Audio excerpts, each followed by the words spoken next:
gotta leave it to the professionals.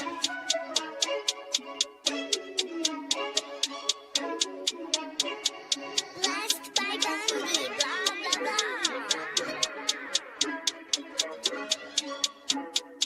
Started off with a bit, now I got coin. I see where y'all going. Been poppin' since Web 1, hella hoes on Web 2. I was living a dream, now I'm on Web 3. And it is what it seems, topping the pyramid schemes, I'm telling you. I'll sell you a percentage on Nebula. Shout out to Vince, he'll set it up. Surfing on the web and I'm shooting at 3. I've been golden when I got my G. I'm an alien boy from a different planet, yeah. So I got my drink, I'm riding in the 1920s Model T Ford. Call her Era Lord. Call me Levi, playing on the keys, boy. And I'm about to put my gloves on. If I said it, then I meant that. Yeah, I like that one, I'm about to get that. Crash that whip for the drumsticks, whiplash. I'm about to get them all. Are you with that? In a white boat, surrounded by blue. I want one, but I got a cop too. I wanna fly high in the sky, arms out wide, trying to soar from a bird's eye view. I'm on fire, Ricky, Bobby, cracking the pavement, Whitney, Bobby. I'm a Saki bomb, Hiroshima, Nagasaki. Bruce Wayne been a dog, and I keep it 101, cause I'm feeling kinda spotty. You sipping on some rock and I'm sipping on octane. The only thing around my neck is the Started off with a blockchain. bit, now I got coin. I see where y'all going. Been poppin' since Web 1, hella hoes on Web 2. I was living a dream, now I'm on Web 3. And it is what it seems, topping the pyramid schemes, I'm telling you. I'll sell you a percentage on Nebula. Shout out to Vince, he'll set it up. NFT, Twitter, blockchain. Seeing with the ghosts and we ballin' like LeBron James. Crypto. We can make a trade, get the memo. Refuse not falling for the FOMO. Listening to Coffee with Captain. You know we worldwide, they loco. I ain't never gon' stop rapping. Orlando, yeah, we working magic. We rocking Ethereum NFTs. I just went and caught me a half base. Man, I got a shout out Started to off with a bit, now I got coin. I see where y'all going. Been poppin' since Web 1, hella hoes on Web 2. I was living a dream, now I'm on Web 3. And it is what it seems, topping the pyramid schemes, I'm telling you. I'll sell you a percentage on Nebula. Shout out to Vince, he'll set it up. Freaking the mood to choose one, but they got knowledge to move, son. I'm shocking in shades with my brother in shoes. Yeah, them blues is coming. Even though it's hard to pick, eeny, miny, mo, soda on the mix, no biting lips, it's time to go. Index number 1, no thumbs up, you gotta scroll. Looking at the ghost in studio, it's time to go. Had a helmet on by myself until I met a mask that wanted to have a face off. So had to bring my chainsaw, full tank of gas in the drive with my brakes off. I'm A1, but a different kind of steak sauce. Welcome to Coffee with Captain, powered by ApeCoin, where we dive into all things crypto, NFTs, Web3, and cutting-edge technology. Remember, nothing here is financial advice. Early-stage tech can be exceptionally volatile and risky. So grab your coffee and join Cap and Steve for today's conversation. Welcome to the future. Welcome to Coffee with Captain GM. Thanks so much for joining us. If you haven't done so, do us a favor, drop us a GM in the chat down below in the top. Smash that like, repost, and bookmark on the day space. It would do us a solid. We greatly appreciate it. Mesh, we are actually live over on Abstract today. We're live on my account. It was just slightly delayed, but you should be able to find it now. I just hit the start. I wasn't able to get, I don't know if there was maybe a lag in Privy or I don't know what it was, but excuse me, apologies for the echo. I was logged out for some reason, like auto logged me out. I went to log back in, and with the Privy wallet, like it sends me the, I don't know, maybe I could do it a different way, but it sends me the code to my email if I'm logged out. I just stay logged in, but for whatever reason I got logged out. I'm guessing they did an update or something. And there was just a delay. Like it was, I don't know, I had to wait like 5 minutes. If email finally came through like right at 8:01. So we're live though. Abstract is live. I will go grab that and pin it up top in a second. YouTube is also live. Appreciate all the GMers and everyone warming up those chats. And a special shout out to everyone yesterday powered through the X issues. I think we're back in live. I'm not sure if there was an X update. I might auto update, but yeah, if you have any issues with X audio, I guess let me do a quick mic check. I'm just going to assume everyone can hear me okay today and we're fully functional. Maybe flash 100 and let me know if we're coming through loud and clear. And we'll get rolling here. But yeah, fun day yesterday. I woke up feeling, yep, good. Awesome. Thanks, Dobbins. Appreciate you. Woke up feeling pretty good about all things. I think I might have just burnt $1,000, but that's okay. This is a real. By the way, I've got a couple of topics today. I know I've said this like about every day since Steve's been on his sabbatical that will probably only go 60 to 90 minutes. I have a topic today, but if there's anything on your mind, actually, it's a topic that could turn into multiple topics. There's a few things, kind of like taking us back to our roots. For those that were here early days, 2021, 2022, this show, Coffee with Captain originated because there was just so much going on in the NFT space. There was a mint every day. There was some opportunity, and I go to bed early. So I'd wake up 4 or 5 in the morning, and I'd spend an hour or two, no exaggeration, scanning dozens of Discords, finding out what I missed, what I need to be paying attention to today. I said, hey, can we just jump on a space and talk through this? The night crew, can you update me what I missed last night or what we should be paying attention to today? And there'd be about a dozen of us hang out. We chat for a little bit. Long story short, 1,034 episodes later, we've turned into a full-blown daily show. That said, I do want to get back to, and this isn't a shot at any other shows whatsoever. I enjoy, there's a lot of great Web3 creators. I enjoy all of them. Just want to get back to some more actionable conversations. As much as I love talking about Botox and peptides with Joey and extended cold opens, as well as like just high level market, are we go up from here? Do we go down from here? I just want to start pointing out not necessarily tactics or TA or buy here, long here, short here, etc. We'll still hit on all that stuff. Certainly, we'll do our market updates and whatnot. But I think bull, bear, whatever market we're in, I think the next, I would say 6 to 12 months, but in reality, I think it is probably going to start in December. Actually, today. It's just starting now. We're going to lead into the conversation. I think things are going to start heating up in December. I think heading into Q1, I think there's going to be a lot of things to experiment with, a lot of things to pay attention to. I don't even want to say farm. The reality is a lot of them will have incentives. There will be future tokens or airdrops or rewards, but I'm not looking for farms. I am looking for things that I think have staying power, things that are sticky. And whether it's, I don't know, a new perp dex on MegaEth or upcoming mint, there's a lot of activity happening on MegaEth. We should get Brad back on here for a full show as they start kicking off their Frontier. Mainnet goes live next month. But as I've said, I really like not just what they're building, but how they're building MegaEth and the time they've been putting in pre-launch, the time they've spent with their builders, the hacker houses, they're going to launch, I think, with more dApps, especially after they get out of beta, than most blockchains that have been around for years have. And so beta kicks off in December. Beta is going to run for a month, and it's really just going to be for the builders.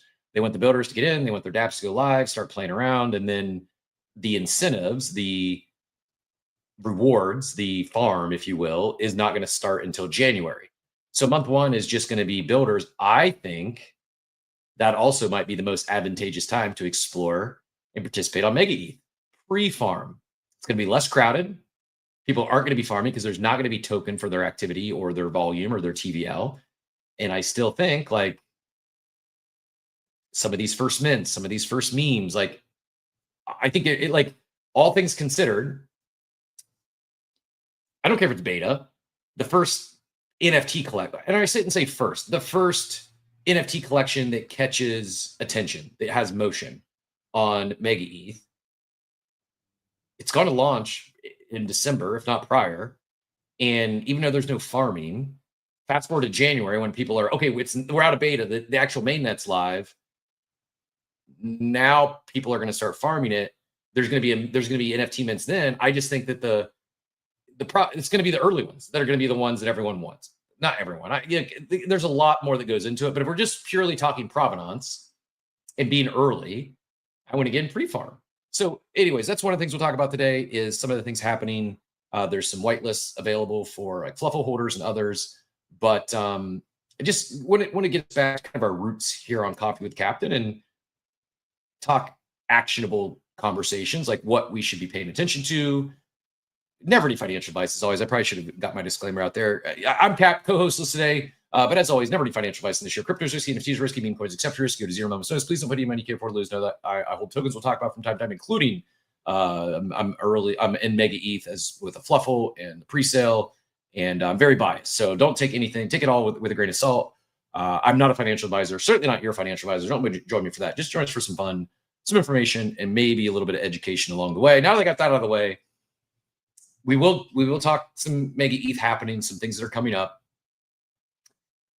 Might have a little bit of nonsense, but if anyone has anything else on your mind, anything else that you're paying attention to, that's what I'd really like is help me help the rest of you. If there's something you are looking at, if there's something you're excited about, please share in the chat. If you want to come up on stage, it's an open stage. We're happy to talk about it. Not a shill zone, but if it's, so if you're a founder, if it's something you're dropping, shoot me DM. We'll see if it makes sense to arrange a actual interview. But if there's something that's caught your attention as a user, as a consumer, as an investor, as a trader, please let me know. Veggie Dave in the chat says, what about acquiring NFT art during the bear? I like X copy over meme coins for the next upcycle. Absolutely. Yes, and yes. This is going to sound funny. This is going to sound odd. Many of you are going to tell me, no, I'm just making it up. It's not. I'm fine with how I played last bull. I left 7 figures of gains on the table. I'm okay with that. It was my first cycle, and I believed in some things that should have took more profits, but I did fine. I came out of the cycle way ahead of where I went into it, and I have no regrets. Where I regret in the real mistakes wasn't how I played last bull. It was how I played last bear. And those things like X copies, like squiggles, there was things that I looked at, could have probably made some bids on at times, and just never made those moves. If we get into a real bear, yeah, I do like the thought of collecting some fine art. And I do think now, Veggie Dave, I think we're at a point too, like we're like the X copy stuff, the punks, they've been around for multiple cycles. We're also, if we do enter a full bear, like be the second bear for most of the 2021 NFT collections. And those that make it, I think that like that kind of like locks them in. Like they're not, if they're still around in a couple years, it's hard to see them just disappearing or ever being irrelevant. The other thing like we will hit on, so I got 2 items. I got MegaEth mints, and I actually right now I'm going to go to OpenSea. I don't think I got any crates. I didn't farm the last one, and I just realized too, while I had sold some NFTs, I really didn't buy that many, and so while I was down on my I just not getting. Yeah, so I got an iron chest tier 1. I did actually sell NFT, I think, or bought NFT. Sold a few, but it's just the buys. And my treasure is a breaker bounty tier 2. All right, I got another bounty box. But let's see the big news, the exciting that got some people excited on the timeline was, well, never mind. I saw everyone else, they started where they finished off, but I went back to wood chest. So never mind. OpenSea doesn't like me. Whatever. It is what it is. I just probably should be farming this. I'm probably diluting myself for not farming. I do think these campaigns, I think these waves, these seasons, whatever they're calling them, I think they're going to be more impactful, more meaningful at TGE than some are maybe thinking today. And so I'm kind of salty as I don't know. I'm probably just going to move on then. It is what it is. I need to make a decision whether I'm going to farm this thing or not. I don't want to force farm, but the reality is maybe I'm just in the extreme minority. People just aren't buying that many NFTs. And I don't want to be buying NFTs right now. It just doesn't feel good. I don't think the bottom is necessarily in. And I don't know. I should probably just buy and sell and book some L's so I can farm a token that I want. But it feels dirty, and I don't want to be. I don't want to be farming. Anyways, I digress. Jambert, yes, I am excited for Rect as well. OSF has been, I'm more bullish today than I was last week based on how they handled the cascading liquidations and the whale selling. But so here's what the agenda today. We'll talk some MegaEth. I'm curious, did anyone get a good OpenSea? I saw Joey. I don't know if irony is the right word. Joey won a BZ call pull in his OpenSea box, so that tickled me. And yeah, did anyone hit anything big in your OpenSea Wave 2 reveal? Any new takeaways or thoughts? What I was going to say, and I guess mine didn't. Maybe it was just you had to hit a certain tier to stay at your tier, but I saw people stayed at the tier they got to. That was great. That was some feedback I shared on the show. Is it was demotivating, I felt, me personally, it's just my experience, to get to a tier and then reset. Like, if we're not farming it, like if it's not a pure farm, like keep them at the same tier, make them feel like they're starting from where they left off, as opposed to having to reset back to zero. And I think they did that. Maybe just been for some. Like I said, I went, not that I was steel or iron, whatever, and I went back to wood. It's fine. It's not like it's that big of a difference. It's probably like 2 trades and I'm back to where I was, but just not exactly clear. I should probably read the announcement and it would be more clear. But yeah, if you got anything big, if anyone had any big pulls in your reveal and your OpenSea rewards, let me know. Diablito says I had no clue Wave 2 is ending. Yeah, Wave 2 is done and Wave 3 is it's live. There's a couple of voyages. There's one voyage, $50 token purchase on any chain that ends in 2 days. I'm trying to see this is 26 days. Wave 3 chest ends in 26 days and 3 hours. So 26 days to go on Wave 3. I don't know what I'm going to do. It's got to be in a pretzel, quite frankly.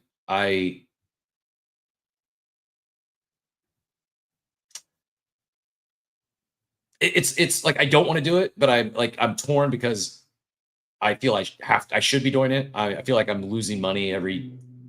It's more than, I don't know. It's hard for me to. I can't even explain it properly where my brain's at, but I'm probably going to capitulate and farm the stupid thing. No offense, OpenSea. I just I'm not a big trader in this market, not a big NFT buyer, and that's where I'm at. But all that said, moving things on. If anyone has any big wins, let me know. I'd love to celebrate with you. Green Edge, appreciate you. Appreciate the big tip over there. I am grateful for that. Just swap 100 to base. I guess, like, is that it? Do we just go swap back and forth tokens and just pay the fees and level up my boxes and move on and not think about it? Just swap $100 back and forth. I just become a farmer. That's probably what I should do. Just stop complaining about it and just do the token swaps back and forth. And I'm not going to do it to like the top tier, but I feel like, yeah, every day. Yeah. So that's ODs. This is probably the move. It's just swapping $100 back and forth on base, avoiding fees, and just click some buttons. I mean, you're avoiding the gas fees per se. You're still paying the the OpenSea fee, but you're getting half that, theoretically half that back. I just don't know when people are going to TG now. Other than Monad and MegaEth, I don't think they should be looking at TG anytime soon. I mean, things could change, but if I'm a team, I certainly would be dropping a token in the current climate. It just doesn't feel great. Speaking of Monad, 3 days left on that pre-sale.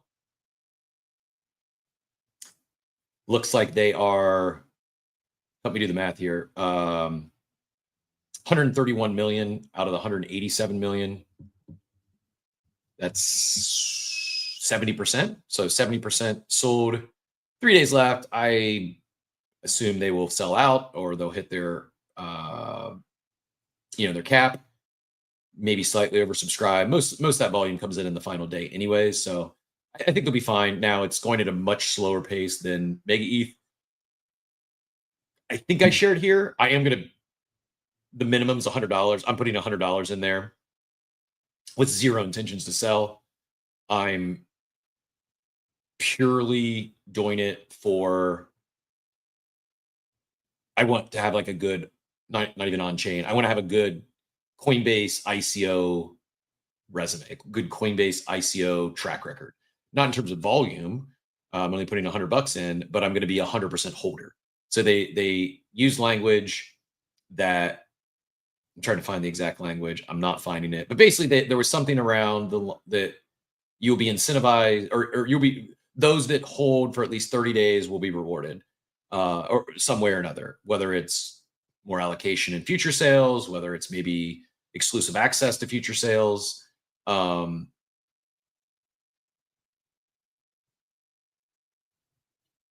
Sorry, I got distracted. Coinbase is flashing up, request up to 500K USDC. I don't know why they'd be giving me 500K, but I'm not sure what that's regarding. I don't have enough in my Coinbase account to, I don't know where I'd be getting 500K from. That doesn't make sense. But if all I need to do is upgrade to Coinbase One Premium for $299 a month to get a $500,000 loan to trade with, I'll be back in the, boy, I will run to, I'll run to the perp streets with 500K of fund money. Not kidding. AB Epic says markets feeling like taking time away from crypto. This is, B Epic, you're sharp. You've done well. This is what not to do in markets like this. I think you don't have to trade. You don't have to over trade. You don't always have to be in a trade. But I think this is the time where you don't want to step away. I think this is the time where you really want to dial in and pay attention, because a lot of people are going to have stepped away, whether they've gotten wiped out and they're just done, whether they are, just tired of the grind, of the chop.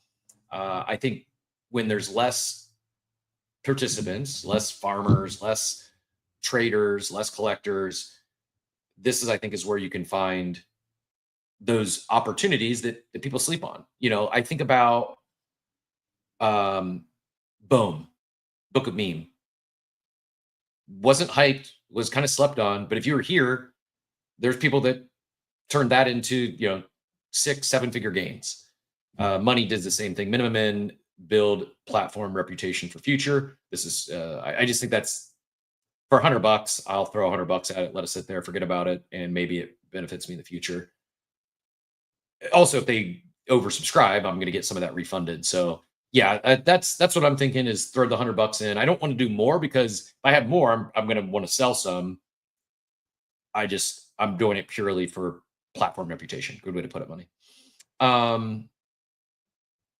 Jumping around a little bit here this morning. Appreciate y'all bearing with me, getting my thoughts together. I need another coffee or two to get fully up to speed here. But back to my cold open, and then we'll get back into actual markets and talking MegaEth at mints. There's some coming up you're going to be only paying attention to. And like I said, if anyone has any big hits, any big wins from their OpenSea Wave 2, let me know. Yes, Steve's been out. He's Remy. He's on a special top secret government project. I think Department of Defense or something like that. And can't speak about it. So he'll be back. He's just head down building and needed some time away. They've got him working 24/7, and he can listen in with one of his Steves in, but couldn't give us his undivided attention for a couple of hours. So yeah, he'll be back. But appreciate you asking. He's doing great. And he was on one yesterday. I'm looking to see if we got Steve in the comments today, because we had Steve in rare form yesterday. And we showed the DGen War Room yesterday. It continued on. Like, he kept bringing the heat, or whatever you call it, throughout the day.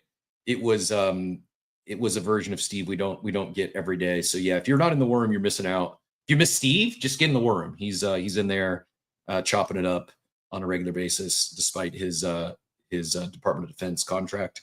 Barreled Forever says, I'm joking, by the way, it's a bit. He's not, I don't know, maybe he's working for the government. I don't think so. Maybe Steve's the Fed. Maybe Steve is the Fed. That's, boy, wouldn't that be something? Go to college with a guy, don't meet him. We meet 20 years later, co-host for 1,000 episodes. And then 2026, he's going to knock on my door and say, hey, buddy, let's talk about that token you wanted to drop. Barreled Forever says, at this point in the NFT market, the two founders who work this space must pay attention to the Quirk Knight, that's Poppy, and Spencer. These two cats are playing at a different level. I agree, Baron Forever. I think Spencer and Poppy both playing at a different level, uniquely their own. I would also add, I'm going to add OV in there. I know OSF, you think more of Rect and the brand coin, but Rect guys can't, you can't forget Oxy. Oh, two things. One, the other thing we have to do today, we have a couple of those claw pulls. Dwayne, if you're with us, Dwayne, you won one from yesterday. Now that we have Cloudflare back up, let me just double check. I'm pretty sure we can do BZ. Should probably double check. And then Oxy, I thought you were in there. A long time coming. I've got a pass for you. DM me your ETH address. I'm feeling generous today. Like I said, I just burnt I think I burned $1,000, so I will gladly pass along a DGen pass to keep karma on my side. The $1,000 last quote open topic. I got to finish the conversation. Technically, Mike C is a Fed. Wasn't aware of that. I might have spoke differently to you at 8Fest, sir. My apologies. Interesting. I shared. I went into contract on a home over the weekend.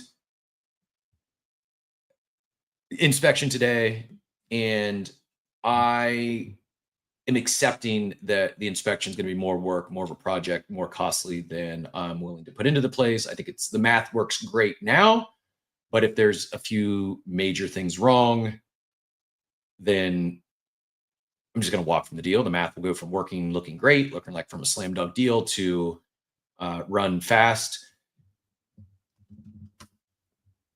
I don't know. I sent it off. I'm like, this thing is not going to work. So, I'm as you know, I'm like a perma optimist. So for me, being like, this is, I kid you not, this is the exact thought that popped in my head. Like, I'm going to do this thing. Like, I don't feel good about it. I think it's probably just me eyeballing it. More work than is going to make the math it's going to break the spreadsheet. And then I made the conscious decision. I gotta find it so I can show you guys. There was a mint, I don't know, last year maybe, and it was some stupid burgers. Does anyone remember these burgers that minted? I'm pulling it up now. These burgers, it was like I can't even remember exactly how it went. It was kind of like a meme coin, but you minted NFTs and you could burn them for a meme or something like that. It was some new mechanic, and they're pre-sale. It went crazy. They had a bunch of the usual suspects, the crypto Twitter KOLs. And long story short, I bought like 3 of these burgers, sold some of the meme. This just dumb shit, like truly dumb shit. And this was I spent $1,000 on 3 burgers. The conscious decision I made this morning was, I'm willing to spend $1,000 on 3 digital hamburgers that went to zero. I should be okay burning $1,000 on a home inspection that also could go to zero or could turn into a 6-figure flip. I wasn't going to flip these burgers for 6 figures, so I should probably be okay with actually burning $1,000 in real life as well. Not even talking like gas. I could have justified it with gas I burnt money on, but the burgers was, for whatever reason, this is how my brain works. I don't know when this thing minted. December of 24. Right? It was pre-Trump, so we can blame Trump on these things going to zero, I guess. This was so December 24. I spent $1,000 on these burgers, went to zero. I don't lose any sleep over it. I hadn't even thought about it since this morning, and for whatever reason, burning $1,000 on a home inspection that I think is gonna crash and burn was what reminded me of burgers. This is the NFT space for you. This is crypto for you. Your brain will do random weird tricks and help you justify real world expenditures or investments in very odd ways at times. So yeah, that's all I got on my real life story. Thanks. I appreciate it, Jambert. I hope the inspection goes well as well. Yeah, I could have got a lot of real burgers for that. I could have like bought steak in a Five Guys, probably a sliver, but nevertheless. Yeah, I'm not worried about a spot. I will, as I shared yesterday, I'm fine living in a car if I need to. or I'll just hit the road. I may not come back from Costa Rica if the inspections keep going south. Or I don't find the property here. I may just go by that. The reality is, and this is, I mean, in all seriousness, this is what's leading me to be so, partially what's so bullish on Costa Rica is I can buy literally a luxury boutique hotel with like, I don't know, 6 to 10 villas for basically the same price I would buy a home that I want to stay, like I want to say forever home, but like the home I want to live in St. Pete. So I'm buying what's going to be a rental or an investment to flip. And it's like, I really struggle to justify spending that kind of money on a home. Like I love St. Pete, but I could buy a nice home in Paradise that also is a profitable business for the same price. Somehow I'm going to find my brain's going to try to tie that back into digital hamburgers, but MegaEth mints and mainnet going live. Just changing the title. You got to bear with me as I talk through things. Co-host list. I need to think things out. So MegaEth mints, mainnet going live. We'll get to that here in a second. I also need one more BZ claw draw or claw pull. Dwayne, if you're out there, show yourself. I want to make sure. Mesh C. I am. The other thing you learn in the war room is I speak broken Spanish. I'm learning. My Spanish is actually increasing. So I took 6 years of Spanish in school from 7th grade through 12th grade and passed out of my Spanish in college, like got credit for it by taking the test. So I didn't take any Spanish in college. I remember very little, to the point where Steve and I were in Paris for NFT Paris, getting a dessert like midnight one night, and the guy didn't speak any English, and we're both trying to describe the dessert we want. He finally gets the one we want. He holds up this like chocolate cake, and both of us simultaneously nod our head and go, "See." So that's like the extent of I know a little bit more Spanish, but that's the extent of my French, is speaking in Spanish to the French, the Parisian.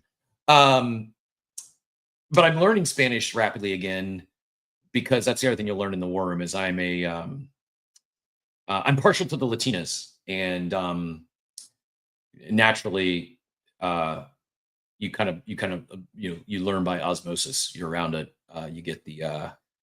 So yes, my Spanish is improving, and may have a Spanish Thanksgiving. It's looking like Friends Spanish Thanksgiving. Actually, Friendsgiving this Friday, and I'm probably the only person that'll be there that's first language is English. I'm fully expecting to be the blunt of many jokes as Spanish conversations will ensue, and I might understand about 4 words, and I'm okay with that.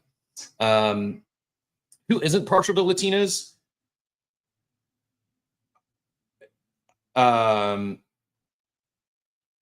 We're heading down a slippery slope here, Mesh. I'm not sure if I should continue this conversation, because there's probably some. They could be a fiery bunch, not for everyone. Yes, I also have many. Jack, thank you for saving me, buddy. I was getting myself into trouble here. I'm like literally sweating, because there's been multiple people recently in my real life that, like yesterday, I was talking to a guy who owns a contrast therapy place. Joey, Joey's not out there yet this morning. We need to get Joey up here before we do the BZ claw pull. Someone yesterday who's got one of these contrast therapy places, the sauna, cold plunge, breath work, et cetera, and then they also just added a coffee shop next to it. So it's like they're really leaning into community, the social club. I'm so like, there's a reason I'm so bullish Bored Ape Yacht Club and the clubhouse and the community that exists, not only in just the Bored Ape Yacht Club, but here in crypto and Web3.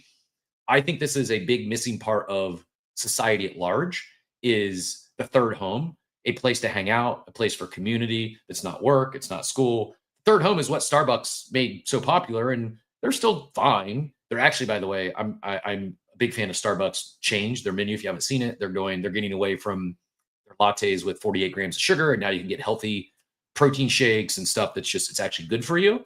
So salute to Starbucks for you can still sell your diabetes drinks, but give people healthy options. Anyways, I digress. Off topic.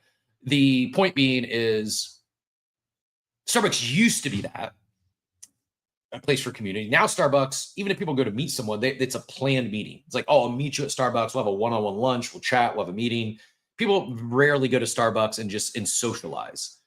That's what I think people are missing in society. I think this is a byproduct of the pandemic, and I don't want to say people are lonely. It's just people are. It's challenging as an adult to make new friends, and community is important. There's you think of like things like CrossFit. I think why CrossFit's so successful is it's so community based, and you build friendships. Anyways, this contrast therapy, they're leaning into the community portion with the coffee shop, so people can go sit in a sauna and then they're done, and they don't have to just leave. They can actually go hang out and continue their conversation. Anyways, chatted with the owner for like an hour yesterday.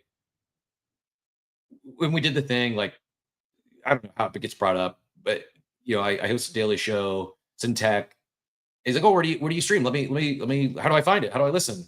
It's like, our primary distributions on X, on Twitter Spaces. And then we do stream a little bit on video, and it's a podcast in the afternoon. Pulls up his X, gives me a follow. I'm like, and I start sweating. He's like, oh, is this crypto? I'm like, yeah. Yeah, we talk blockchain tech, AI, that sort of stuff. And so, long story short, there's that. There's my Latina friend and others that now listen into the show, and I lead two lives. I'm very real. Like what you hear on here is my real life person. Like this is who I am. I'll do things for a bit. I'll lean into something for a bit, but it's my authentic self. I don't talk about crypto in real life. I don't. And I've had people like, they want to talk about it. I'm like, I don't think you really do. Jack, do you find that hard to believe, Jack? Jack, what do you think? You find it hard to believe I don't talk about crypto in real life?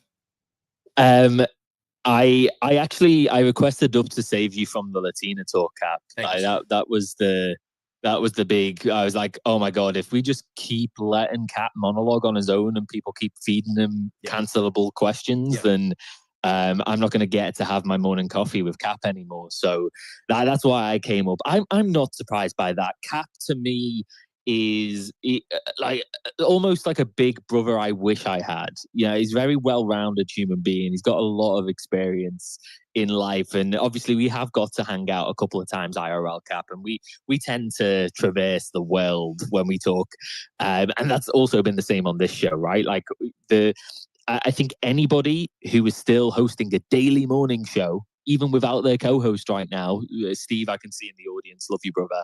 Can't wait to hear you back on here. But I think, anyone who is still here right now knows way more to talk about than crypto, because you would just be super boring otherwise. Like crypto has its days, its weeks, its dramas, its positives, but for like however many thousands of, 1034th show we're on right now, there's no way if that was all you talked about, this thing would still be on the air, in my opinion. So yeah, that's my thoughts on that, Cap.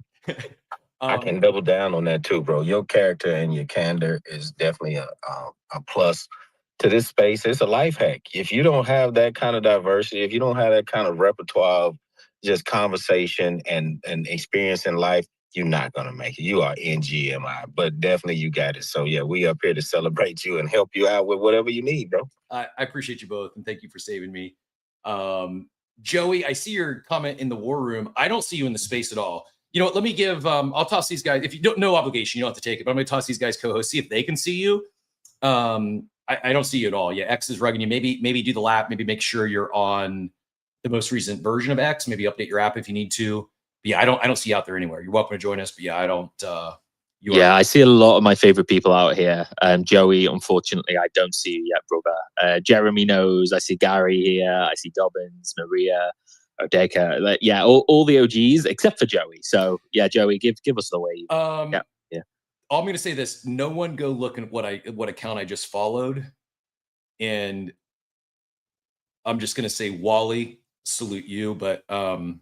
Oh, Blue as well. I see Blue. Sorry. Don't check my recent follows. Just Wally's a real one. Yeah, cool check. Absolutely. Anyone can join the war room. You just need a DGen pass. I'll go grab a link here in a second, pin it up top. And I don't know. We don't pay attention to that floor, but I'll go check, let you know what they're actually, what those passes are actually. It's not high. I don't think. I say this, probably gonna go, just kidding. No one's gonna sweep the floor. So two things. One, yes, Dort asks, is Latinas one of the actionable things we talked about at the beginning of the show? Potentially. Depends on where you're at in life. I will also say that not only might you guys, like, I don't think I was going to say anything to get me canceled from the show, but I don't know, in range that I get uninvited to Friendsgiving. So I'm gonna watch my T's and Q's here, or whatever they're supposed to say. B Epic says, my son is Latino, and yes, his mom has her moments. You should get those earbuds to translate in real time. The new AirPods are going to have them, but they're not out yet. Is that right, Thomas? I think that is the case, and I've talked about this. Yeah, you're right, Cap, and I say this with a deep and heavy breath, because I swear to God, this was the year I promised I wouldn't get the new AirPods. I'm such an Apple maxi, and I was like, this is the one time. I'm just like, there's no reason to have these. I know nobody who doesn't speak English. I don't have those conversations, so again, there's no real reason to have one, but I will be picking them up, especially as we do travel a little bit more. Love it. I definitely need to be getting some. And the other reason I need to be getting some is because I love my dog Duke. I don't know if this is showing through here. This is not how an iPod case is supposed to work or supposed to look. The right one still works just fine. The left one, however, is also has some of those teeth prints in it. And hopefully I didn't just connect. Oh shit! I did just it muted my mic. Hopefully we're back. I should have known. Yeah, we got you. Yeah, we're back. Should have known better than to pick up the earpods. But yeah, I'm in the market I just bought those not too long ago, and Duke decided to teach me a lesson for leaving earpods out on the coffee table without it being in his sight. But did you learn the lesson though? I learned the lesson, yes. Zane asks, or Zane comments, Captain, at the start of the show, all right, guys, let's stay focused on crypto topics today. Captain, he says 30 minutes. It's actually 43 minutes in today's show. I'm partial to Latinas, which door adds actionable. It's an attractive subject, says Mayhem, and we are all in on blue zones. That's the topic of the conversation. It started with Costa Rica blue zones, and it's better to buy a luxury boutique hotel in a blue zone in Costa Rica than it is to buy a primary residence in St. Pete, Florida. That's the actual advice today. Cap, can I get us slightly back on track here? It's still based on the cold open, but something that I hopped up also I really liked your take on was the community, the sort of fared home, and the why Yuga really sort of resonated with you. It's why the NFT space resonated with me as a whole as well. Like you said, you wouldn't say lonely. I'd say it. I have days lonely now. Like, even though I spend a lot of time speaking to, people on here and, people I consider friends and family at this point, but the world is getting way more remote. Like, it's getting way more digital. I think everyone here would probably agree with that for a bunch of different reasons. I don't know why we don't just get some clubs up here like ASAP. Like I think I know Bored Ape on exactly that route. I just think I've long held a suspicion that if we actually just went back to the things we were talking about in 2021, some of that hype and attention would actually come back with it. I think we got derailed for a ton of different reasons, from the SEC to you know, the fact that we became billion-dollar companies when we never thought we would, and all of these other reasons. But realistically, yeah, like bring back the clubs. And if no one else will do it, Cap, I will go in with you, like genuinely, seriously. If you want to start a place in like somewhere in the US, like an alcohol-free zone, I'll throw some serious money at that with you and get that set up. Yeah, I'm doing it. It's also why I'm going to be like, I'm not even joking. If the inspection comes back today bad and I guess walk from the deal and I just burned $1,000 on an inspection, or $1,180 on an inspection to be exact. DGen pass, by the way, is 0.0359 floor, so it's $110. I want to like pat us on the back. That's kind of like, let's go. I'm rich for a Discord that's you know, we just hang out. Like, it's truly like, I'm gonna say it. I think it's one of the best communities in Web3 that originated in 21, 22. Like, we're still around. It's very active. It's my Web3 home, and like $100 to get in there is not nothing. It's just like the people in there aren't leaving. I mean, some may. We upset a few people every once in a while, and they'll floor it and get out. But I don't know how many other Discord passes. Which we did it because we, at the time, there was whitelist things popping off, and people that were in there asked us to gate the Discord. So we did. And then, yeah, I just, anyways, I didn't realize still $100 to get in there. I thought that the pass was a little less than that, but you might be able to make a WETH offer and get someone to get out. But I don't know. There's only there's 362 owners, and I don't think we do have a DGen wallet that holds a couple hundred of those back from Mint, but I don't think so. It's showing 64% unique ownership, but it's close. It's most of them. Like, I have, I don't know, maybe like 20 spread out across a few wallets, waiting for that DGen airdrop or that DGen token someday. I'm kidding. We're not dropping a token. If we do, that's my exit rug. If you ever see a token coming from DGen, give us the ticker, bro. Just give us the ticker. But in all seriousness, Jack, it's happening. Like, what it is. So I've been looking at,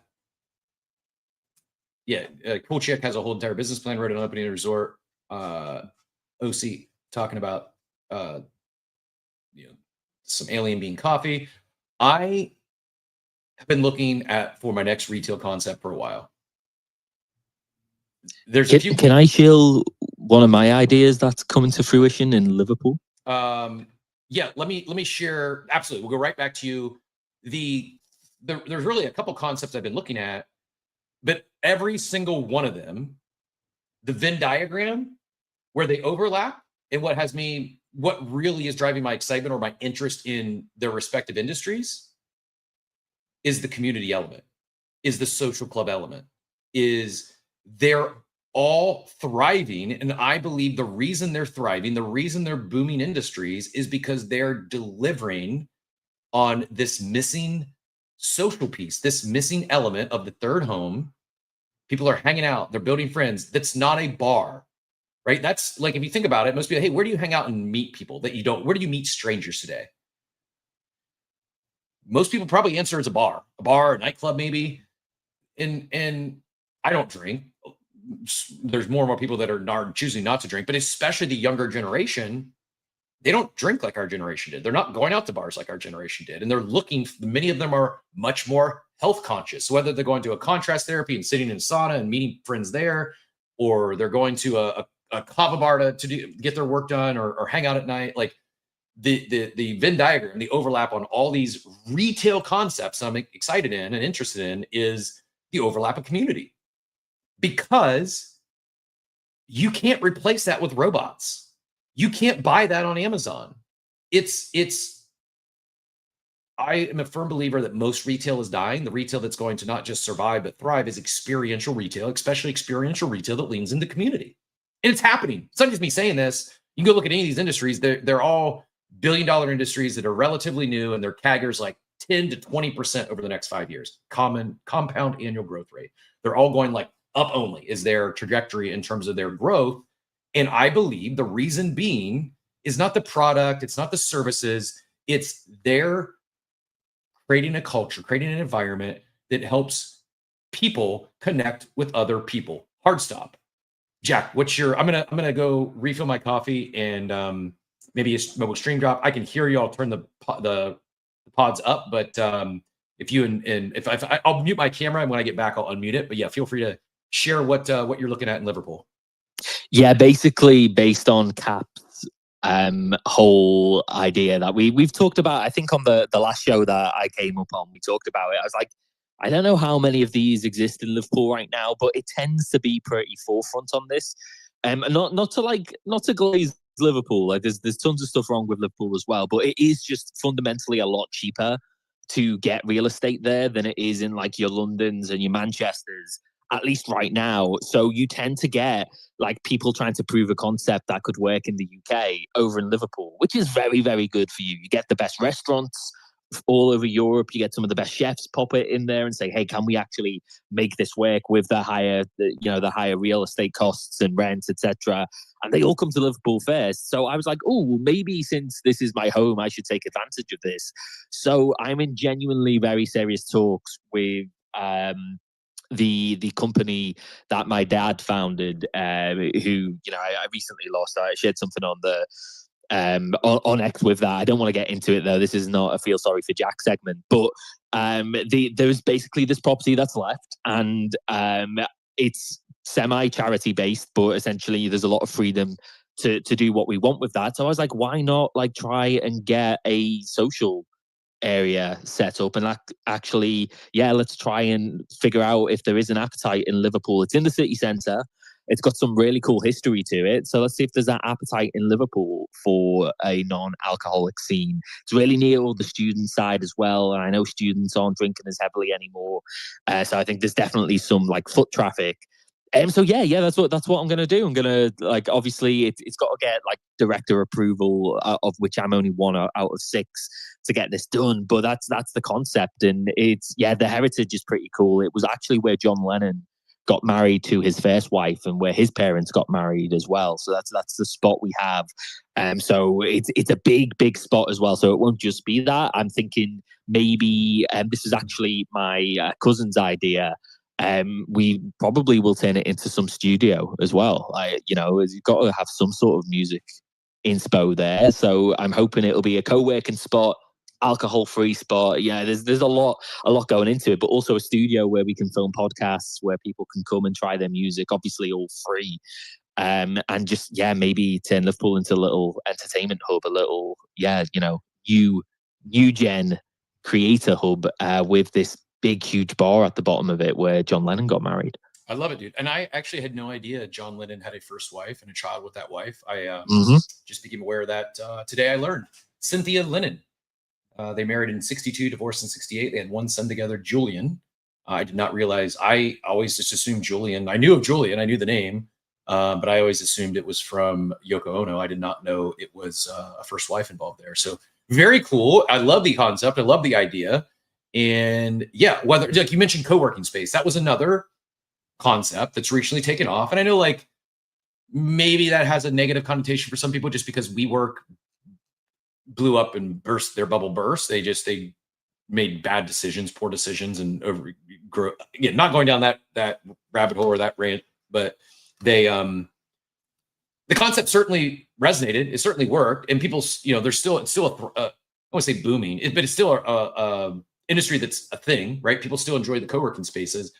I just think kind of these concepts I'm talking about, it's really like you can have a co-working space without calling it a co-working space, and you can sell the products and services. Like basically all these concepts, they're the community element. It's essentially a co-working space during the day that turns into a bar nightclub at night without booze.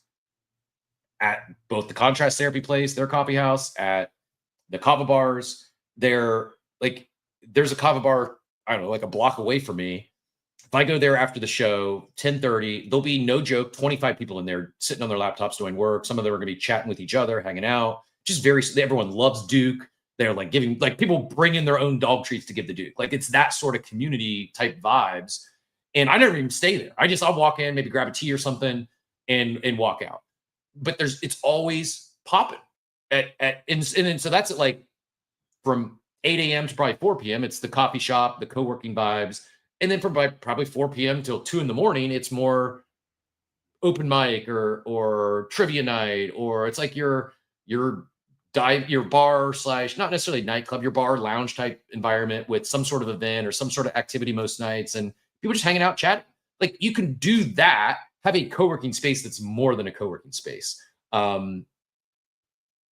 Same thing at the contrast therapy, the sauna place. I was in there yesterday talking to the owner, and we chatted for maybe like 45 minutes, an hour, and the entire time there was two people in the coffee shop working.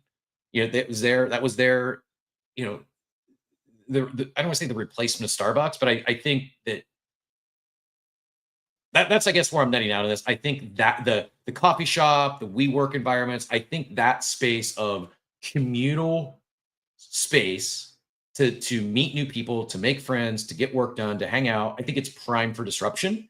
And I think it's happening in several different ways. In fact, I'm going to go on a limb and make a bold statement that most retail that's not leaning into community and it's not experiential like that, and not a conduit towards serendipitous connections, I think they're probably going to die a quick death or they survive because they embrace robots and they reduce their overhead and their payroll significantly. The world is changing very, very, very fast. A lot of retailers got wiped out by Amazon.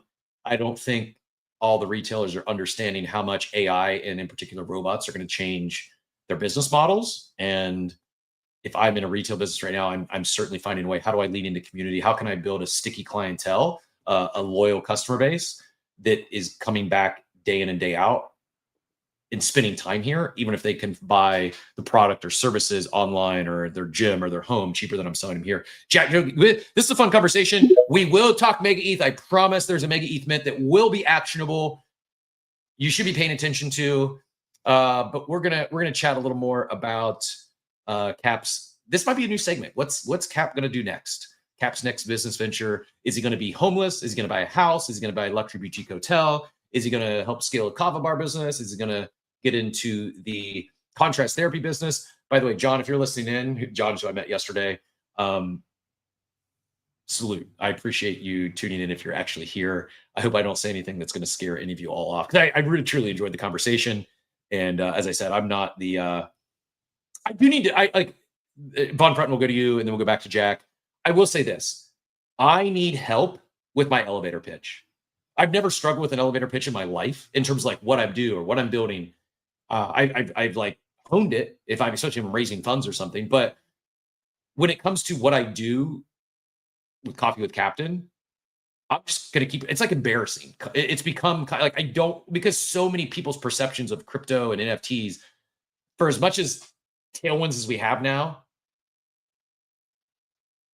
50-50 chance I'm talking to someone who hates Trump, and by proxy, they hate crypto now.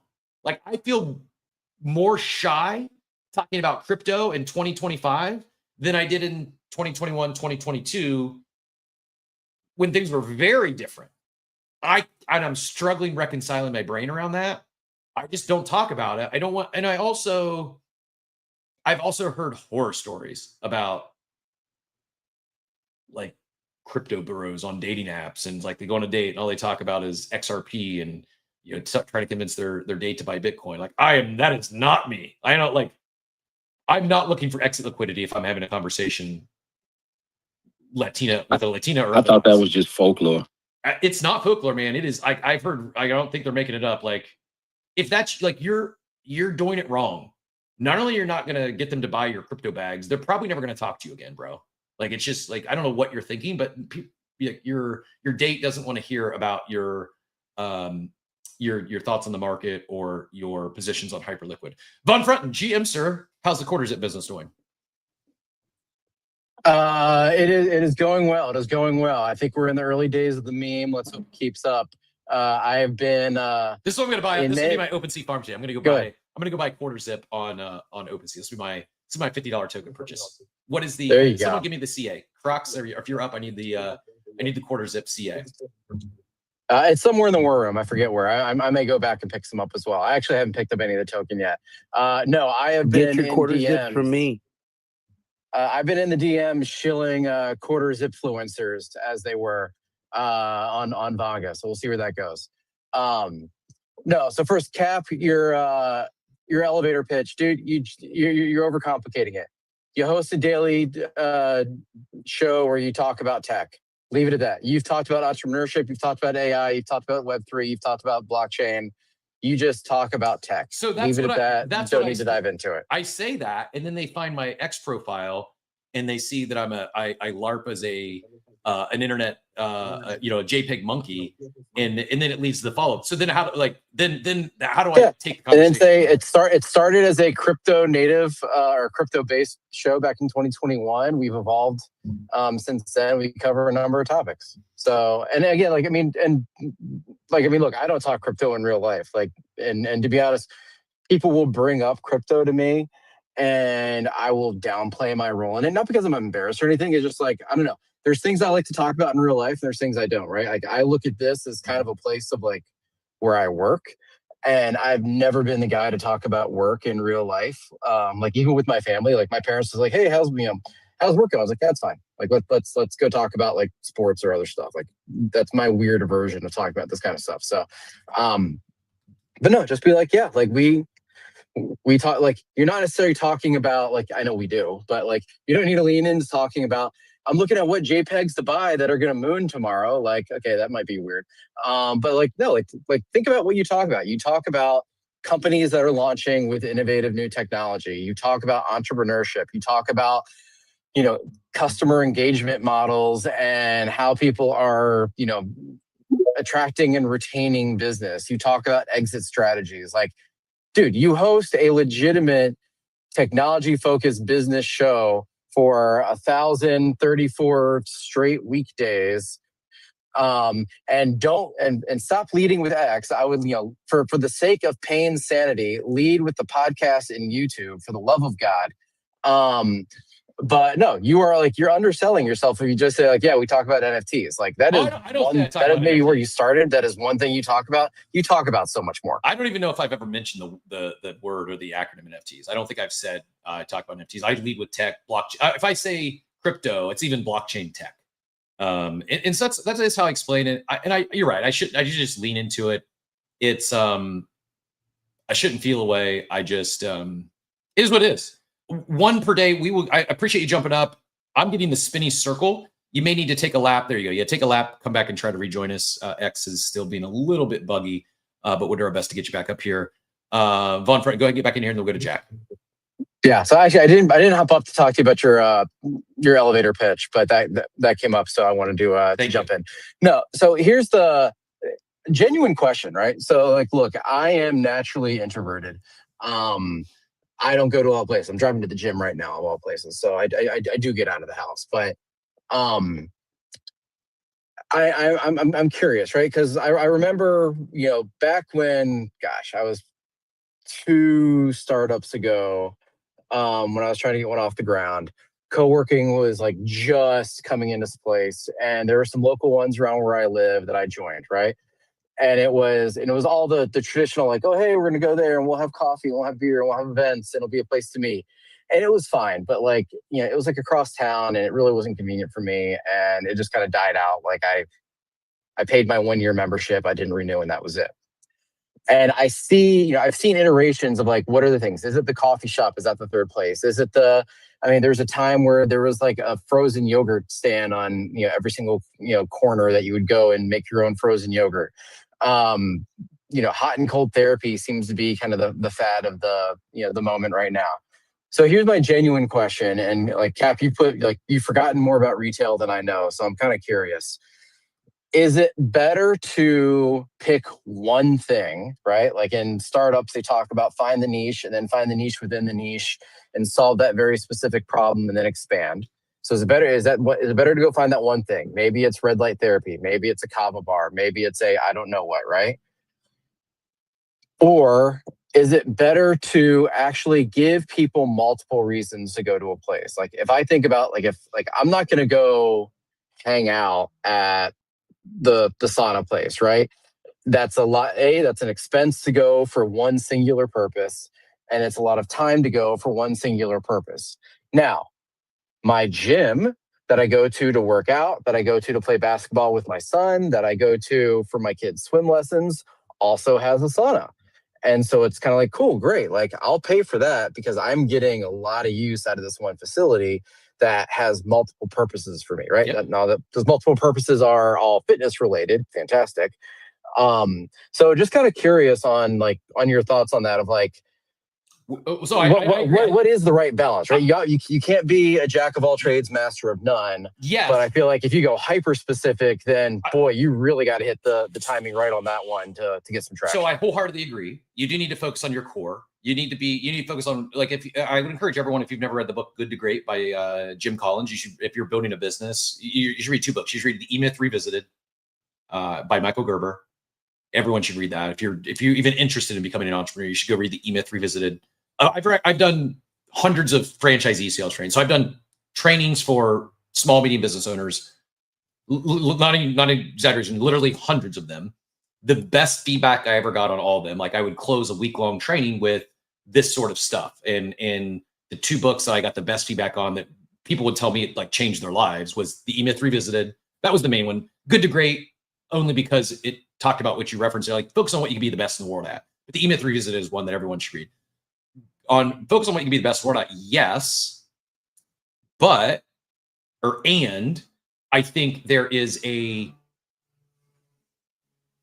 makes like you want to, once you build a brand, once you have something, you want sticky customers, you want a sticky clientele base, you want regulars, and you want to give them a reason to more reasons, not only reasons to come and see you, but also like their additional revenue drivers. So some examples I could use from my past life is I was a successful Verizon dealer.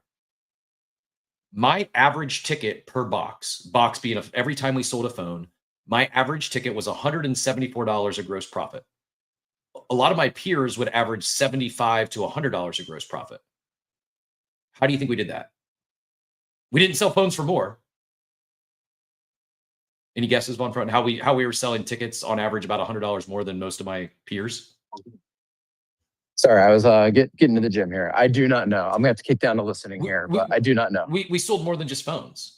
So whether it was protection plans, whether it was accessories, we provided more value, and in return, we got more revenue from our customers. So same thing in the repair business. A lot of people in the repair business thought they were in the repair business.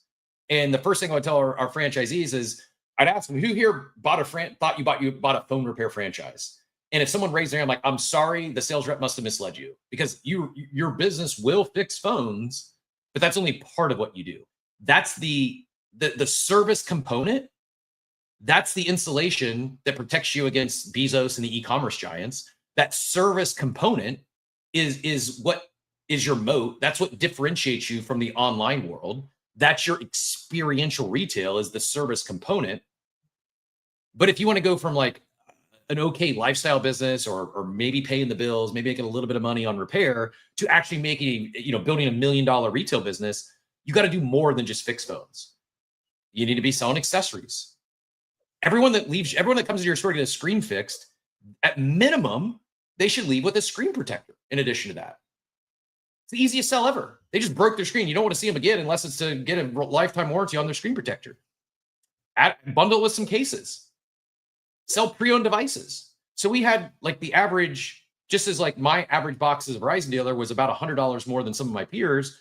Our top franchisees, we had several that were running $1 million retail businesses. Small box, like 1,200 square feet, doing $1 million in sales, where the industry average was probably like 250.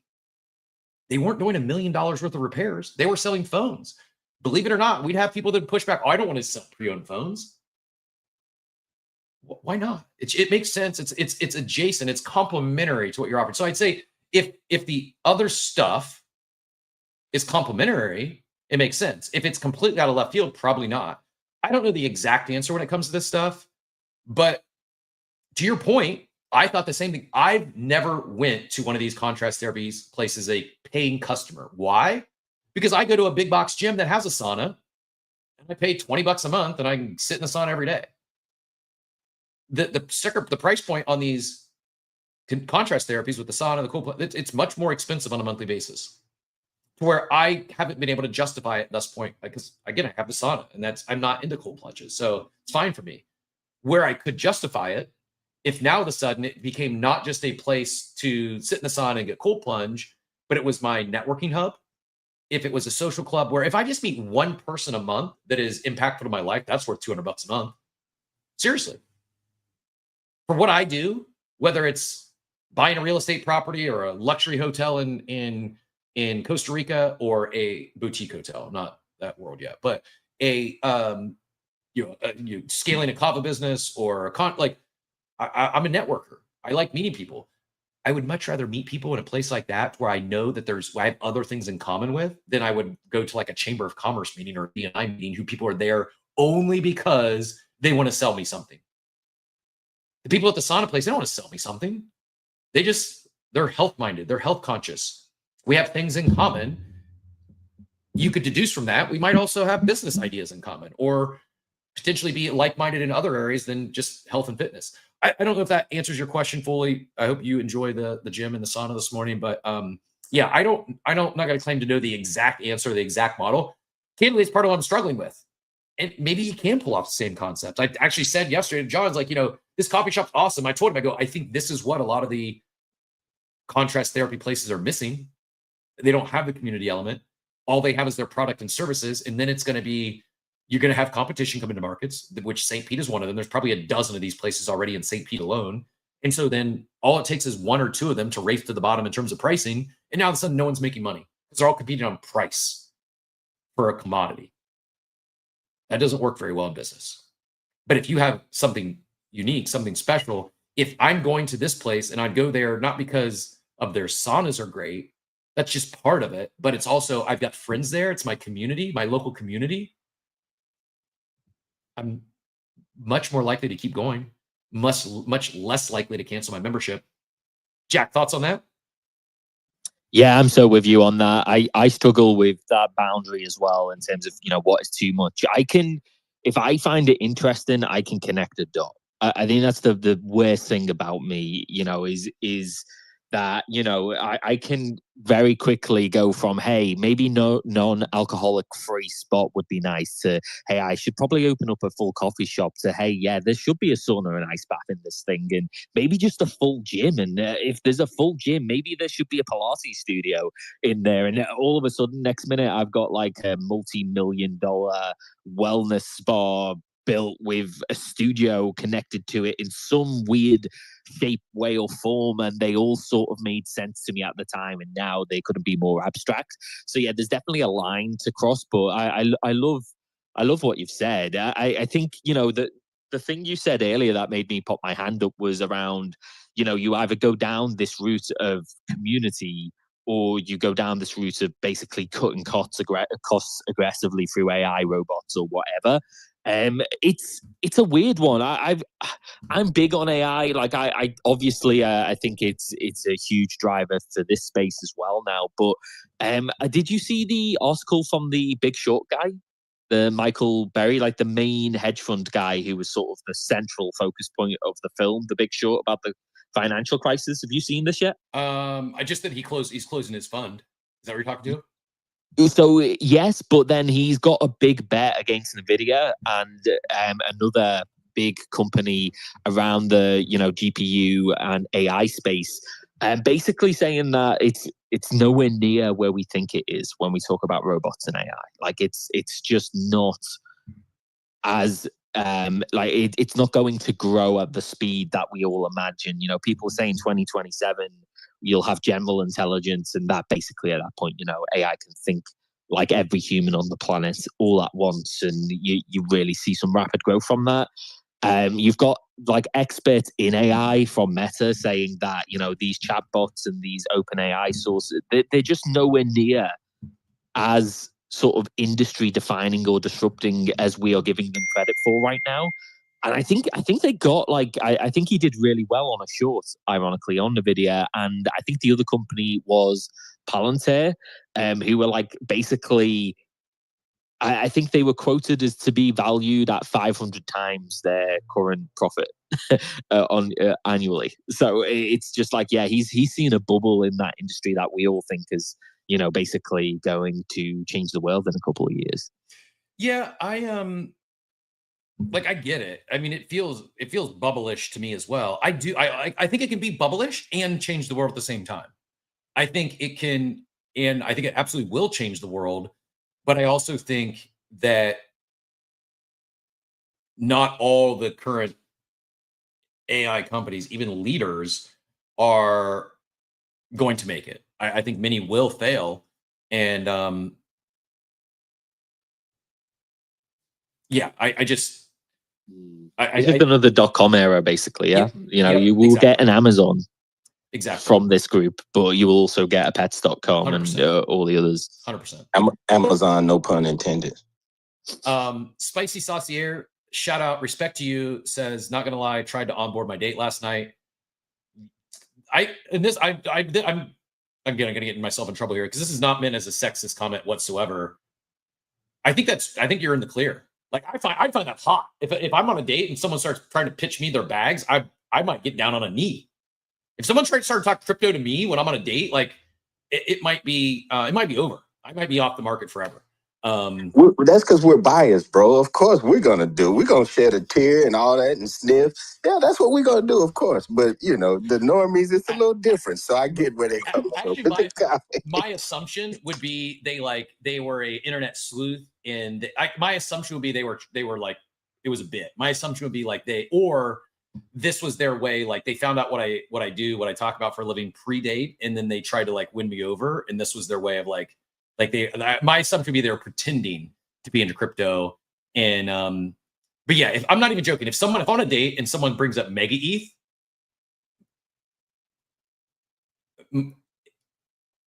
it'd make it move. I'll just say that. I'm going to reference Adam Levitt. I got him. Jack, save me again, sir, please. I don't know. This is quite fun, actually. 50 chance I'm getting uninvited to Friendsgiving. I'm just going to say that.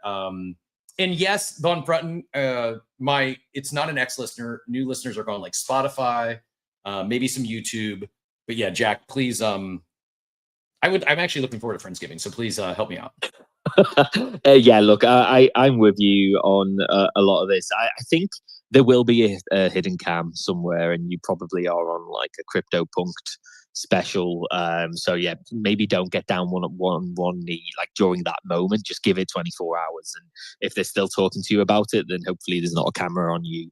But outside of that, yeah, where else? Oh, Clemente, that's what I wanted to say. This dude is just creating the best content in crypto right now, like hands down. And he did a video of shilling crypto, but it was actually like in partnership. I think it was with Polygon. Like just go check that out. Like it's basically exactly what we've just talked about, you know, basically shilling crypto to the date. But it's so funny. And the fact that he managed to do that as like a bit for Polygon in partnership with like content he's created, I think a lot of the other creators need to maybe take a step back and reconsider, you know, these same old copy paste jobs that have been circling around the internet for a while. He's creating a new standard here. Also, I think we were talking about the dogs earlier. Like Lilo, my new puppy, is now officially the mascot of my coffee shop. Yet to get anything from it other than a free avocado eggs on toast that they made by accident the other day. But like this is the future. Also, is get a dog to these places if you're introverted or you're struggling to find new friends. Like also be aware it's going to be a dog, right? So you do have to look after that for the rest of your life. Like it's not just for Christmas. But if you're dog inclined and you're on the fence, but you're also a little bit introverted and you're struggling to find new friends, I've found that has helped me quite drastically right now. And look, I'm off the market already, unlike Cap, who, you know, any Latinas out there, please do throw him a DM. But that being said, like it also does very well having a puppy with the women. You know, that's basically like women kryptonite. Like if they weren't going to have a conversation with you, but you have a puppy, you probably can get a conversation in there. The impact that a female talking to me about a fluffle on MegaEth that would have on me is the same that you carrying a cute dog around with you has on the opposite sex. Fluffy GM, welcome to the stage. I'm kind of afraid to ask, but we're going to ask what brought you up. I promise we're going to talk MegaEth mints and mainnet going live here no less than 10 minutes. But GM, what brought you up this morning? Well, honestly, I came up for the community conversation. I was enjoying where you were going. I think that's way more important. But before we get there, dude, if your date talks about MegaEth, that is the biggest top signal ever. Leave the date, go sell everything. You know, Dude, you're probably right. If that happens, I'm going the opposite direction. I'm probably cashing out the 401k and going all in on MegaEth. Yeah, I'm riding with Cap on this one. I think I just mortgaged my house and my commercial building and everything. I'm heading in first all the way, balls deep. Sorry, not sorry. Well, I like the conviction. You know, we all do what we do. Some lessons are more expensive than others. But going back to the idea of community, I really think that you're spot on with this. Over and over again, it's what is lacking. It's what people are not valuing. It's what is disappearing at an alarming rate. And as much shade as we get in the NFT space, like there is no other place where you can create a bond with somebody that is based purely on ideas and on culture as opposed to demographics. Me personally, I've met people I would never have the ability to even remotely talk to in real life because of the NFT space. And you find out that we're all really human at the end. As far as the way that we go forward in the as far as like an economic standpoint, I think you are right. We have like community and we have these like super, I guess, like builder grade, low end, cheap stuff to manufacture because of AI. The weird part that I don't think anyone's actually really wrapped their head around yet is that both of those drive costs down to zero. Like it doesn't cost. Ooh, we lost you, Fluffy. You get a call? Jack, I assume it wasn't just me. No, yeah, we lost him. Give him a second. You back? Crank out all. It doesn't cost anything for a robot to crank out all these products, right? It reduces all the costs to zero. On the flip side of that, it doesn't cost anything to ask somebody how their day was. You know, ask them, hey, how's your dad doing? You know, give somebody a phone call or a text like that. That is basically free. And that's where the value comes from. It doesn't come from what you get out of the community. It's what you can put into it. Yeah, well said. I agree wholeheartedly. And the more we talk about it, the more I think about it, the more I explore these different concepts. I don't know exactly what I'm going to do next. I've got some ideas. I got not only I've got another meeting tomorrow with someone who owns one of these businesses talking about helping them scale. All I know is whatever it's going to be community will be at the core. And that will be whatever product or services it might seem like on the surface that they're selling or offering. The real product is going to be community. And some people here are going to think that's cheesy or that doesn't work. Okay, whatever. Watch. Like I'm seeing it. I'm telling you, I'm seeing it. I've been watching these spaces for maybe the last 2 years. Yeah, it's been about 2 years now. It really will be. I mean, it was before I left, the last corporate gig, and yeah, it's going on 2 years. I've been looking at these emerging industries, and I'm convinced the reason that they are booming, the reason that they're so successful at a location level, is because of their culture that they've created, the community that's there, and their regular loyal customers. Hard stop. Like I believe fully that is the biggest variable, the biggest between success or failure in a retail business is, are you selling products or do you have a community? And I think those that have a real community are going to win whatever they're in. And so to answer Von Fretten's question, can you go more than just your core product? You can, as long as they're complementary. But I think whether it's known or spoken about or not, I really do think that experience, the experiential retail and community should be at the core of what you're building if you intend to compete with the e-commerce giants that are just going to continue to grow, as well as, you know, the future robot invasion. But cool, good chat. I love it. I'm here for it. Jack, keep me posted on what you're doing over there. I'll bring you in on the luxury boutique hotel in Costa Rica. Bring me in on the the club you're building there in Liverpool. Deal. And let's just build a global franchise. I saw we have one a day jump up on stage here. Just quick mic check. Looks like the mute's working now. Appreciate you jumping up and joining us. I'm going to get into, I just want to do a quick GM. Welcome to the stage. I assume you came up to talk about this next conversation, but before I move on, is there anything you wanted to share or add on what we've been talking about for the last 90 minutes or so? I will be honest, man. I was just listening to you guys and I fat fingered the request button because X is doing crazy stuff to me, and I was waiting for the MegaEth conversation, to be honest. Yeah, no worries. Let's get into it. I'm curious to hear a little more about one a day. I think it's an interesting concept, at least what I can tell from the your bio and whatnot, your profile. But here's what I want to share. I got a few tweets that came out. I got them all pinned up top. We will go in order. Let's start with this one here. All right. It's MegaEth time. Yes, I'm bullish. Yes, I think it's going to be the hottest chain to launch in 2025. Mainnet is coming live next month. I should have probably shown, actually, let me go back. Let's show the Frontier announcement first. This is they're paying homage to ETH. When ETH launched, they called their launch a Frontier release.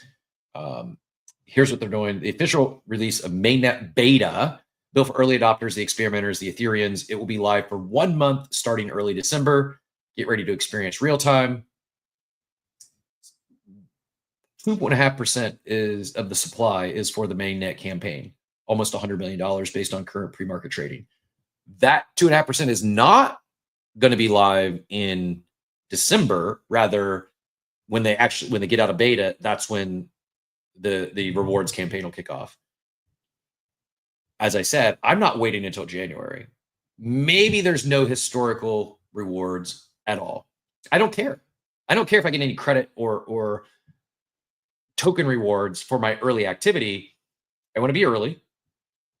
Even though I may not get MegaEth tokens for my early activity, I might get Euphoria points. I might get Noise points. I might get GTE points. I might get Valhalla points. I might get Avon points. I may get, Meganachi's a free mint. I'm not just farming MegaEth. I think MegaEth is going to be an incredible sandbox, and I want to be early to the dApps that are building there.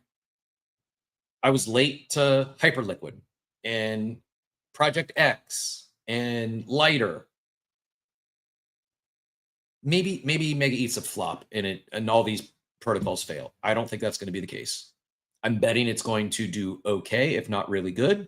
And so I'm going to be spending a lot of time and attention in the ecosystem starting in December. Pay attention. I pinned this up top. These are good accounts to follow. They're pretty deep in the ecosystem. Here's another good one from Max. This is 9 of 14 Mega Mafia 2.0 apps got waitlists on their websites, most of them since day one. Might be a marketing move, but I don't believe in coincidences, especially when it takes 5 minutes to not miss out. Find the links in their bios. They're all listed here. Again, this is a time. There's 3 outcomes with MegaEth. Becomes a massive success and puts themselves in the same conversation as ETH and Solana and Base and the leading chains where developers go, where activity takes place. Second outcome is it's a complete flop and it's the next blast. Third outcome is it's just okay. And it survives, it does fine, but it never breaks into the quote unquote majors, or at least that same conversation. I think in scenario 1 or 3, it could be very lucrative to be early to some of these dApps. Because here's the other thing. Even in example 2 or 3, or outcome 2 or 3, there's another outcome that one or more of the dApps they find extreme product market fit, they become massively successful, and then they go multi-chain, or they leave MegaEth down the road. Not all of these are going to TGE. I bet most of them are. If MegaEth captures half of the attention in TVL that I think they're going to, it's likely that one or more of these dApps also is a very profitable farm. So again, this is what I'm looking at. If anyone has anything else, if I'm missing any projects, if anything that's not listed on the Mega Mafia 2.0 apps listed here, or the Mega Mafia 1.0 apps listed here, let me know. And then the last actionable item that I wanted to talk about, and then we'll get one per day in here to share what they're working on. The last actionable item is this upcoming mint. Koki says this is probably one of the biggest MegaEth NFTs, looking at the team and who's backing it. Fluffle whitelist, which you cannot buy. Those are soulbound tokens. Milady whitelist, which is expensive, but I don't know what this means.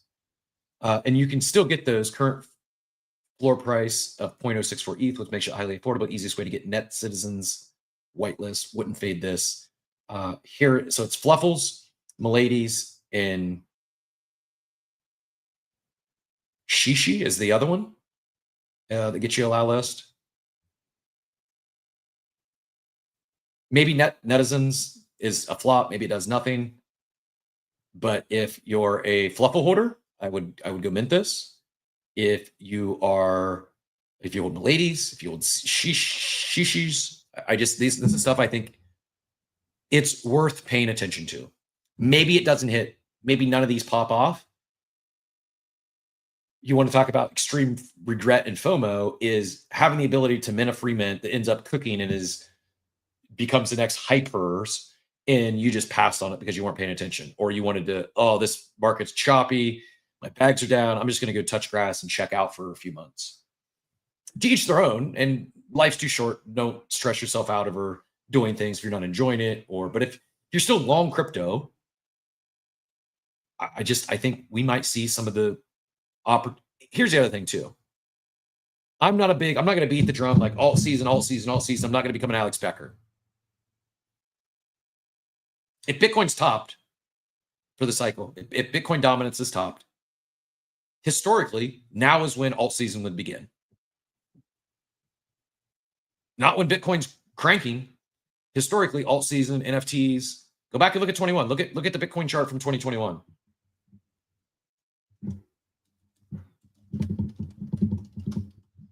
Massive pull downs in 2021 when NFTs were popping off. We just didn't talk about it. Everyone was too distracted and having so much fun in NFTs. We didn't. It wasn't top of mind.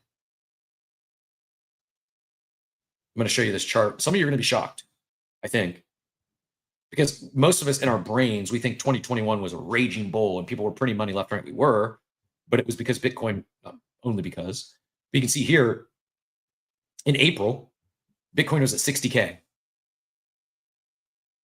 If you weren't around, Bored Ape Yacht Club, which kicked off the NFT bull, Bored Apes they started minting on October 20th.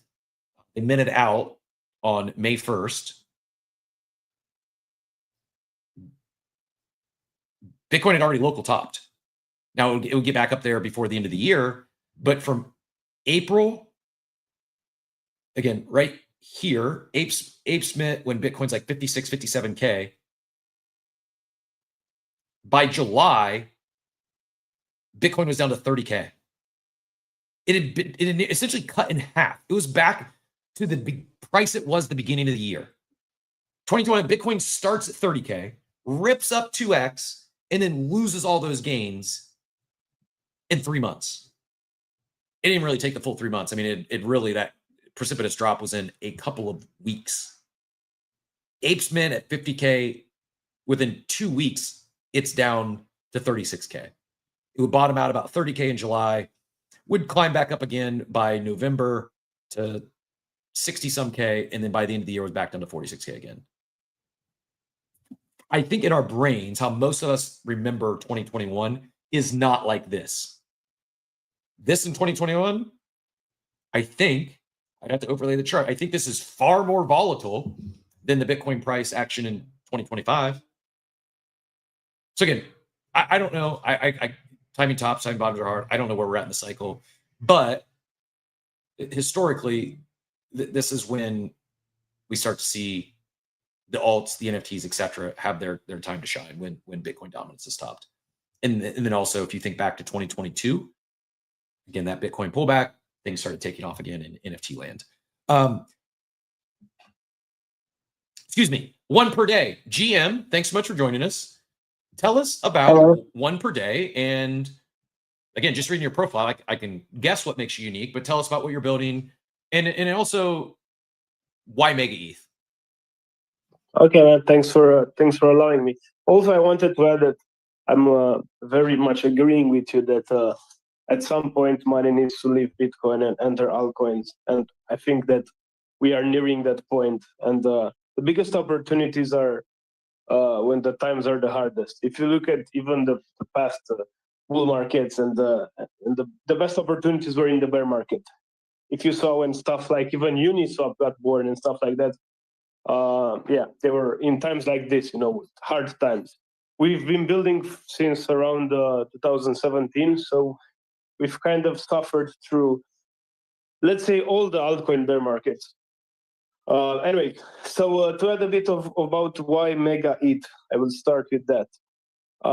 We have been building on hipster chains like Kadena in the past, where we had a launch pad. We raised 2 million. We've done a lot of stuff there. A chain that died meanwhile. Then we moved to Solana to try to be with the big boys, and we found out that Solana is basically has become like a rich country with poor citizen, mostly because of all of the extraction from the memes. People have sold their Solana, they've swapped it for thousands of memes. Then they sold the memes to enter Trump, and they kind of lost everything. So now, although Solana is up, people don't participate in anything over there. We have a DApp on Solana as well. I'm not going to go into that. So because we were one of the people who got kind of rugged in memes on Pump Fun, but had a lot of fun doing it, we kind of looked on why people get rugged, how extraction happens, what's fun on Pump Fun as well, because there's a lot of fun there. Otherwise, they wouldn't be like the maybe top DApp or one of the top DApps based on fees in the history, and basically we've learned all the tricks of how people get extracted through honeypots, through all that. I'm not sure, should I go into like technical details on how people get rugged on Pump Fun and how we fix that, or do you think it would be boring? From your perspective as a host, I'm not sure you can hear me because I cannot. Just cook, bro. You're cooking. Oh. Just finish cooking. Okay. Anyway, so we wanted to join MegaEth because we think it's the Solana of EVM, and we wanted to build a product that avoids MegaEth becoming the Solana of Solana, where everybody is extracted. So we thought, okay, man, we're going to build a pump fund that only creates a token a day. To avoid all that extraction, we are going to take some measures and basically have people trade between ideas, and only one of them makes it. And have ways, for example, a way that people get rugged on Pump Fun is, in the past, you could see a great narrative and you would say, okay, I'm going to jump on this because it's, I don't know, it's Trump time, whatever. But basically, bots would copy that narrative into 50 different copies and create those honeypots where you would go and, although you had a good eye for a narrative, you would still get rugged because you would be in a copy of that narrative, So we've basically created one per day to avoid all these things, and have a platform where we create a token a day, have, let's say, a cultural app that creates a daily culture, condensed daily culture, through rounds where people basically pull up liquidity behind ideas, but in the end, only one of them makes it on a DEX. Only one of them migrates to avoid, 50,000 token a day on MegaEth, which happens on Solana. I think the top was, around 40,000 tokens were created in a day by 75,000 people total. The maximum amount of people who daily active users on Pump Fun. So this is one per day. A pump, let's say a cultural place, not a pump fund plus. I like it. What will you be live in December? Are you going live on this Frontier beta launch? What's your timeline to go live on MegaEth? So right now we are testing something on testnet. Basically, to avoid the, let's say, honeypots, we'll be implementing bootstrap liquidity pools like on Fjord Foundry, where basically if you create an idea that doesn't get picked up, the liquidity in it slowly drains. This will basically help, like if a bot wants to make 50 copies of an idea, it will basically lose money on 49 of them at least. So this is what we are implementing right now on MegaEth. We have a very simple proof of concept for that, which actually we are going to let some people try. But I think that the biggest challenge for us is a lot of people creating one token can be done in many wrong different ways.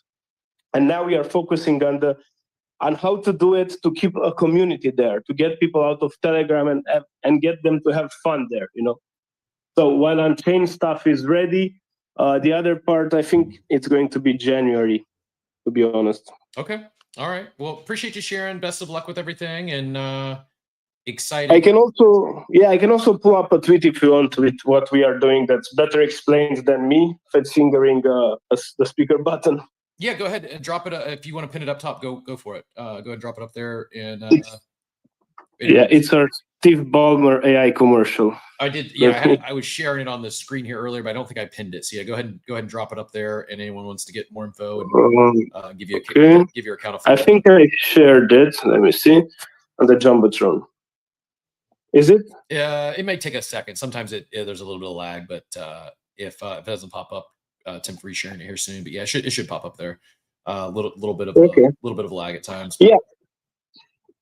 Awesome. Well, again, great to connect. Appreciate you jumping up today and sharing. And we'll be following along. Maybe reach back out as things get ready to go live and have you up for another conversation at that time. But Oxy, I see we got you up here. Thanks a lot for having me, man. Yep, you got it, man. Oxy, GM, always a pleasure. What brought you up this morning?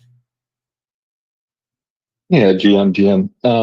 No, I was just going to kind of echo what you're saying a little bit. It's like I think there's going to be tons of opportunity on the different dApps that are on MegaEth on this little like beta phase. You know what I mean? Like I think there's a lot of protocols and dApps that haven't gotten highlighted on X that Bread has interacted with, that a lot of people just have been sleeping on. That I think there's a lot of like liquidity pool protocols, a lot of different like unique things that are going to be active day one, and a lot of people are just sleeping on it. And because there's no incentives, a lot of people who aren't super like on-chain active, on-chain native, and are like more so just like, okay, how can I farm this and that?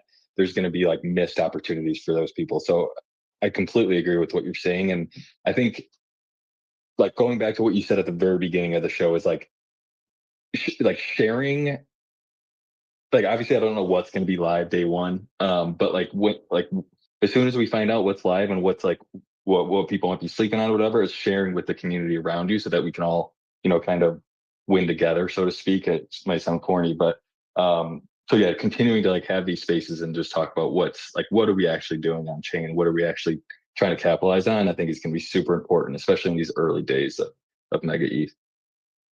Yeah, I agree. Is there anything, I know it's early, I know we don't know exactly what will be live during beta, more info coming out soon, but is there anything in particular that has caught your eye, or is there any dApp that you're like, okay, this is one I'm definitely going to be a user day one, and I'm probably going to be a daily user because I think it's got like incredible legs? Yeah, it's a good question. Like, so I know you mentioned GTE. I think GTEs are really, I mean, it's like the all-in-one app, right? Like, I think that has a lot of legs. Obviously, a lot of people have talked about that. So something that, I mean, no one's said it and no one's like really talked about it yet, but they're like native stablecoin of USDM. I think there's going to be incentives to transact and like actually use that stable coin because of the additional like revenue that MegaEth is going to be generating from people holding that native and transacting on that native stable coin. So I don't know if you want me to like talk about that a little bit more or not, but Yeah, I think there's something really interesting there. I agree. And I also think, yes, please do, because I also think not only do I agree with you, I think it's also likely that that's maybe one of the things that is most slept on because it's a stable coin and most are going to think it's boring. And what the hell am I going to be doing with a stable coin? I don't need a new stable coin. I'll just trade with USDC. Yeah, you could do that. But if you're on a new chain that has their own stable coin, I don't know. It's an easy dot for me to connect that there might be some incentives, some future rewards to be using or holding some of said stable coin. Yeah, for sure. So so the reason why I'm so excited about this, I think I've talked about this on the show before, but so I do stablecoin proof of reserves. That's like my day job. I go in and basically make sure that the stablecoins are backed by what they say they're backed by. So the reason why some like a MegaEth has their own stablecoin is because if people are transacting or holding Tether or Circle or USDC or USDT on a chain, on the back end, Tether and Circle are making money on the yield that's associated with those stablecoins. So they're typically backed by treasury bills, 4% a year. Circle and Tether are making 4% on every dollar that's on said specific chain. Now, that's basically revenue abstracted from the chain. So it's like MegaEth, like you're on MegaEth, you're transacting with these tokens. The revenue that Circle and Tether are earning is never going back into the chain. Whereas MegaEth, if they have their own stable token, they hold the treasury bills on the back end. They hold the the funding on the back end, and they're earning that revenue, which to this point is pretty much non-existent on any chain outside of Blast, ironically. And why is but, that? Help me understand why. Like, and it seems so obvious to me, especially if you look at Blast, which for all intents and purposes, I'm going to say it's a dead chain, but it's not. It's not.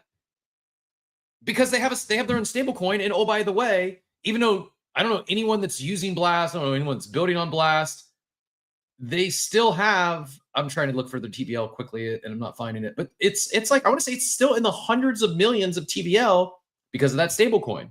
So why is this the case? Why haven't other chains, it's always been weird to me that, okay, we're just going to use USDC and Tether and they're going to make more money than our chain is making. Yeah. It's a great question. And to be honest with you, TVL on Blast is 178 million, by the way. Crazy. But insane numbers. I didn't realize it was that large. But so Hyper EVM is actually, so they were the first, I would say the first ones that were like really trying to push it a little bit with the USDH and that whole situation.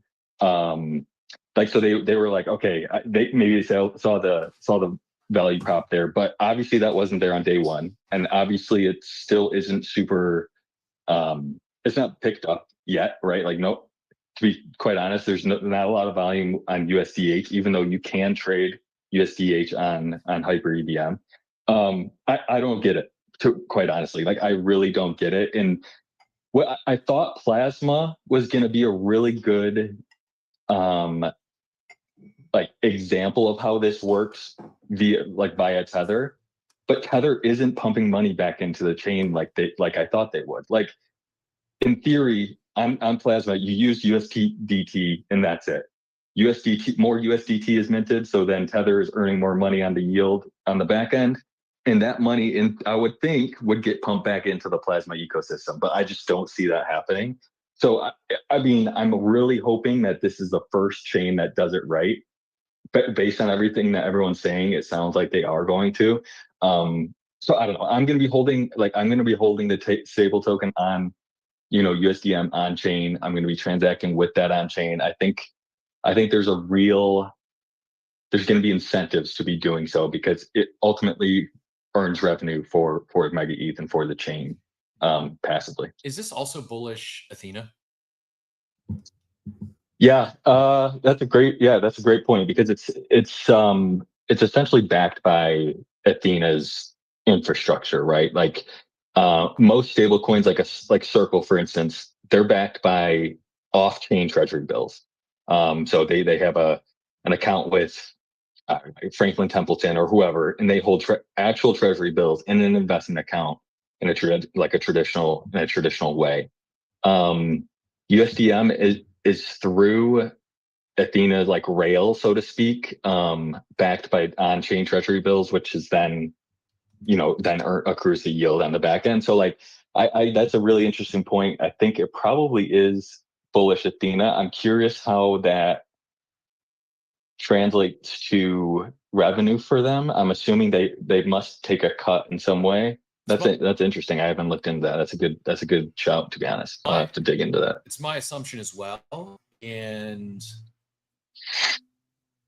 Athena was kind of was humming for a while. It was kind of the darling. It's ran up twice to like token price of like 125, and then the last run up it ran up to like 81 cents. It's now trading at 26 cents, or unlocked market cap of about 2 billion, FDV of 4 billion, and it's down 60% from its all-time highs. I don't know. Maybe my assumption is the same. There's some sort of profit share there. I assume if USDM sticks and is a winner, my assumption is that it's also going to be good for Athena. What I don't know is how good, and does that value accrual flow back to the underlying token? I have no clue. But it's something at least I want to do a deeper dive. If anyone's deep in the Athena streets, if anyone knows, if anyone could sell me, I'll open a long on Athena today. I just don't know enough about it I'd be firing in the dark right now. And there's some world where it benefits Athena, but it doesn't nothing accrues back to the token. I just don't know. But it's something I think this is the sort of stuff that I'm going to be looking at right now. Because I'm bullish MegaEth, could you just go buy buy Mega when they go live, when they at TG? Yeah, you could. But I think there's several ways to play this chain. And from my perspective, there is more to do in their beta next month than most chains have to do today. Like a lot of the times I get lost on like the InfoFi stuff as I go check something else. Like, okay, what the hell am I going to talk about? There's nothing to do. We talk about Blast, and Blast had some things to do before TGE, and now it's like you can stake stablecoins. I think there's going to be a lot to do, and they're not all going to be successful. In fact, a lot of them, probably more than half, are not going to be successful. Some will probably go to zero. But I think it's extremely likely that more than one are a big hit. Whether it's USDM, maybe Athena benefits from that. Maybe it's one of these NFT collections. Maybe it's Euphoria or Noise, or these are new, like novel dApps. They're different than things that have come before them, and maybe they don't find product market fit. Maybe the market says that we're not interested in this. But what if they do? And all it took was you creating an account and using the platform a couple times, and the next thing you know, you get a 4 or 5 figure airdrop. We've seen it happen before. There's a lot of attention on the chain, and because there's so much activity, I just think there's going to be things to do, and just that itself is bullish a chain for me. Iceman in the chat says, my MegaEth apps I'm paying attention to are Euphoria, GTE, Badly Drawn Berry. I'm not familiar with that one. Is that an NFT? Would be my guess. I'm familiar with Euphoria, familiar with GTE. Have no idea what Badly Drawn Berry is. The last one is more community oriented with the Lemonade app. One more the MegaEth beers. For me, it covers what I'm looking into MegaEth, from big projects to small community projects. Appreciate you sharing. Go ahead, Oxy. Yeah, no, all those are good. One other one is Nunchi, Nunchi. It's a little bit more complex, I guess I would say, but it's essentially like perp trading yield changes. So like, for instance, you can trade the funding rate on Bitcoin, for instance, or Bitcoin perps, for instance. So like, if more people are leveraged long perp or Bitcoin, you can basically trade that yield, like that percentage yield, instead of the underlying token, which is like just an interesting kind of novel idea that I haven't heard about. And then in addition to that, they're going to add Pendle, yield trading. So like if Pendle, a farm or a Pendle farm starts out, YT is 10% and it goes up to 20%, you can basically long or short, like which direction you think that's going to go. So that's the interesting, just basically more perp trading. I think they've got a really cool concept there. And then a couple of liquidity ones that I'm looking at, Benchmark and Aqua are two that not talked about like at all. But I've heard that they're and like dug into some of the stuff that they're building. And I'm a huge liquidity pool guy, a huge liquidity, just in general, like how it all works throughout the crypto ecosystem. So those are a couple I've been looking at as well. It's awesome. I appreciate it. You said Pendle, and I was looking. I thought that was the bat signal for Funky. I thought we'd get a Funky appearance. Spell the first one. MUMCHI. N as in Nancy. NUNCHI, I believe. Let me make sure. Got it. No, I found it. Yeah, the pink one, the pink sheep. What a time to be alive! We're literally like, there's about like in the next year, there's probably not going to be about anything in the world that you're not going to be able to have a market on, that you're not going to be able to trade on. Like it's perpetuals for yield is insane.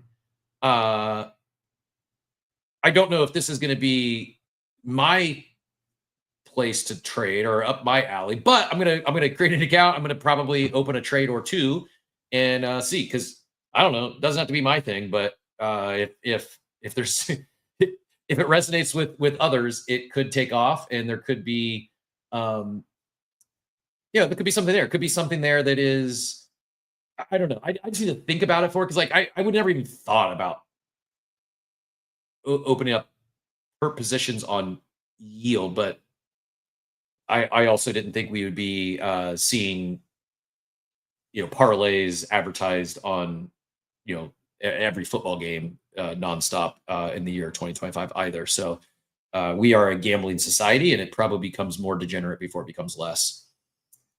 Really good stuff. Dwayne, give me I know, Dwayne, you're out there in the abstract chat earlier. I want to, if anyone has any other comments. Machiavelli, we'll go to you real quick while you hunt down Dwayne. I just want to make sure Dwayne's still with us. We'll do the BZ claw draw as we wrap up. Iceman says, yeah, I forgot about Nucci. I'll be looking around there too.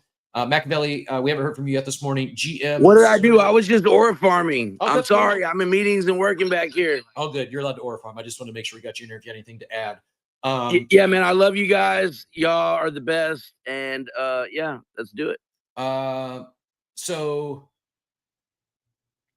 Dwayne, are you out there, Dwayne? I'm going to go ahead and pull up. You know what? We can't actually, Dwayne, this is coming to you. We don't, the OpenSea ones, we don't need there's no decision. There's no swap. So actually, before we play it, I would get fudded into oblivion if I didn't play the proper intro here. So let me play us in right for good luck. And then we will wind out today with a BZ claw draw for our guy, Dwayne.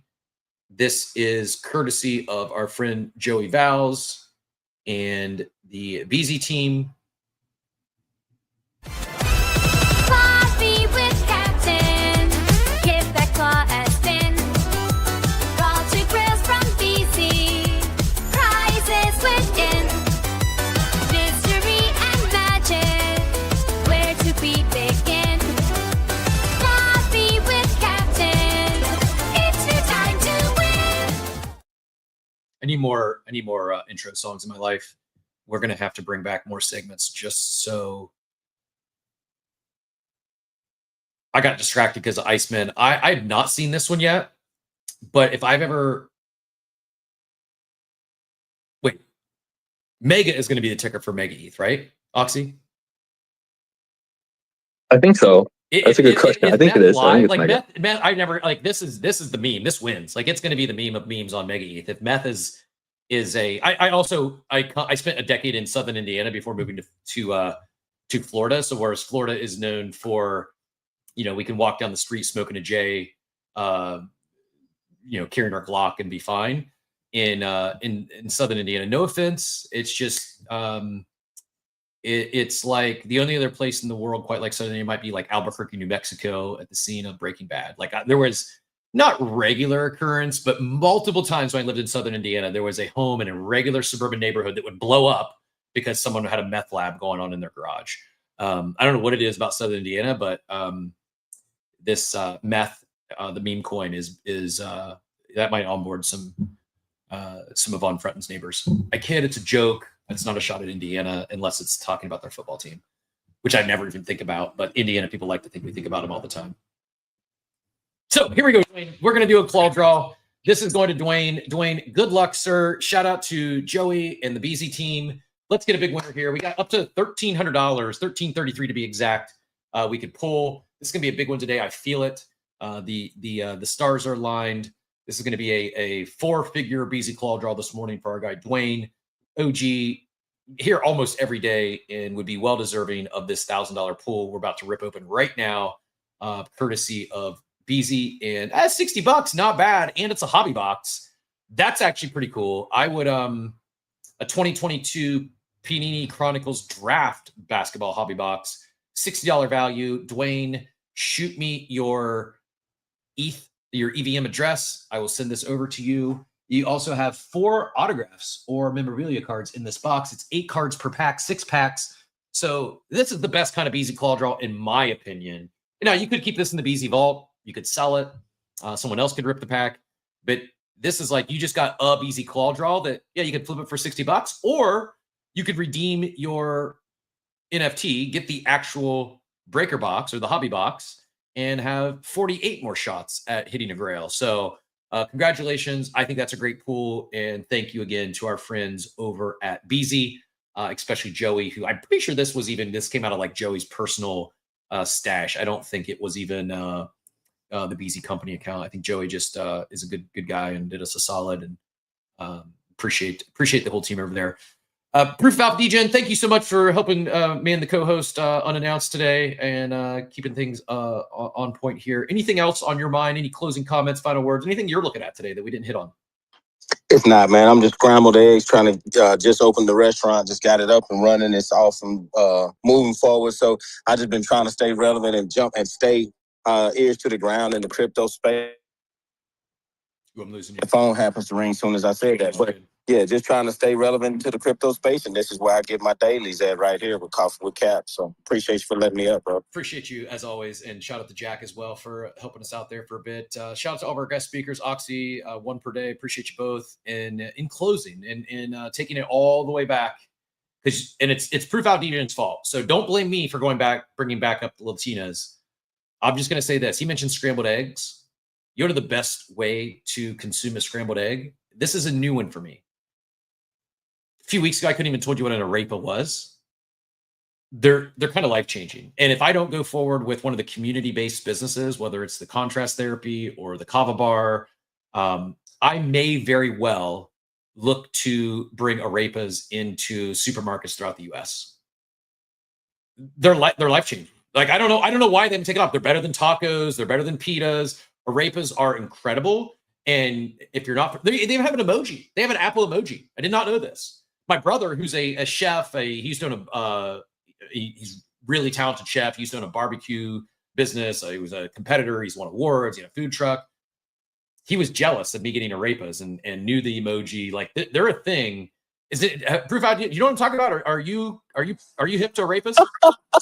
I have no idea, but that's hilarious. The Latinas definitely have mind share. Indiana definitely has mind share. I'm here for it, bro. I got to show you, because again, I was not. This is like they come into my life like within the last month, and they're these. It's the best way I can describe it is like a. So I'm just going to read it. It's a popular dish made from pre-cooked cornmeal that can be grilled, baked, fried, or steamed. They're often stuffed with various fillings. The last one I had was a breakfast one stuffed with scrambled eggs. It was insane. They're a staple in Colombia and Venezuela cuisine. And yeah, they're just incredible. This is what they are, but you cut them open and you stuff them with stuff. And again, they run circles around pitas and tortillas and tacos and all the other things that we as Americans stuff food into. Arepas win. And I'm like, why haven't I had these before? And the reason I haven't had them is because They're not in the supermarkets. Like no one's making these at scale. Like I can't go into a store and buy a bag or a case of arepas. I would. So like this is also a glimpse into how my brain works. I'm being fed an incredible meal, and instead of just enjoying it, I'm thinking like, wow, I have to capitalize on this. Like someone has to be selling these things. This is too good. How have I went 45 years of my life and never had such a delicious thing that's better than everything that American society has been jamming down my throat when tacos and pita bread and all this stuff that's just, it's all inferior. Like they got it right. Like this is how, like we should just stop eating tacos, and they're versatile. You can put scrambled eggs, you can put chicken, you can put salad, like you name it. It's just a better version of a taco or a pita or a tortilla. And we as Americans have been sleeping on it. So that's the alpha of the day. If you've never had an arepa, you might have to go find Colombian or Venezuelan to make it for you, because I don't think you can find them in a store. But it's a lot. It's the first time I've had like a life-changing breakfast food in a while. Not even breakfast. They're not a breakfast food. When you said scrambled eggs, you saw where my brain went, and I wouldn't be able to let you guys get out of here without sharing, without bull posting. Say you're bullish without telling me you're bullish, right? Yep. Latinos win. I don't know what else to say. They're just they're no offense to my fellow Americans, but we've got some ground to make up. That's all I'm going to say. On that note, appreciate everyone being here today. Enjoyed the conversation. I'm not kidding though. Go get some arepas, and you will not be disappointed. Everyone's agreeing in the chat. They're amazing. Currico. I'm gonna have to Google that to translate Diablito. I don't know Currico. I should. It doesn't seem that hard to know. And Don Vibe says life is like an arepa. It tastes like what you put it in. On that, we'll be back tomorrow, 8 a.m. Eastern time. Appreciate y'all being here. As my guy Steve would say, hope y'all have a wonderful, wonderful day. Thanks for tuning into Coffee with Captain, powered by ApeCoin. We hope you enjoyed the show, and remember, nothing we discussed today is financial advice. Until next time, keep exploring, stay curious, and we'll see you soon. Have a great day. Welcome to the future.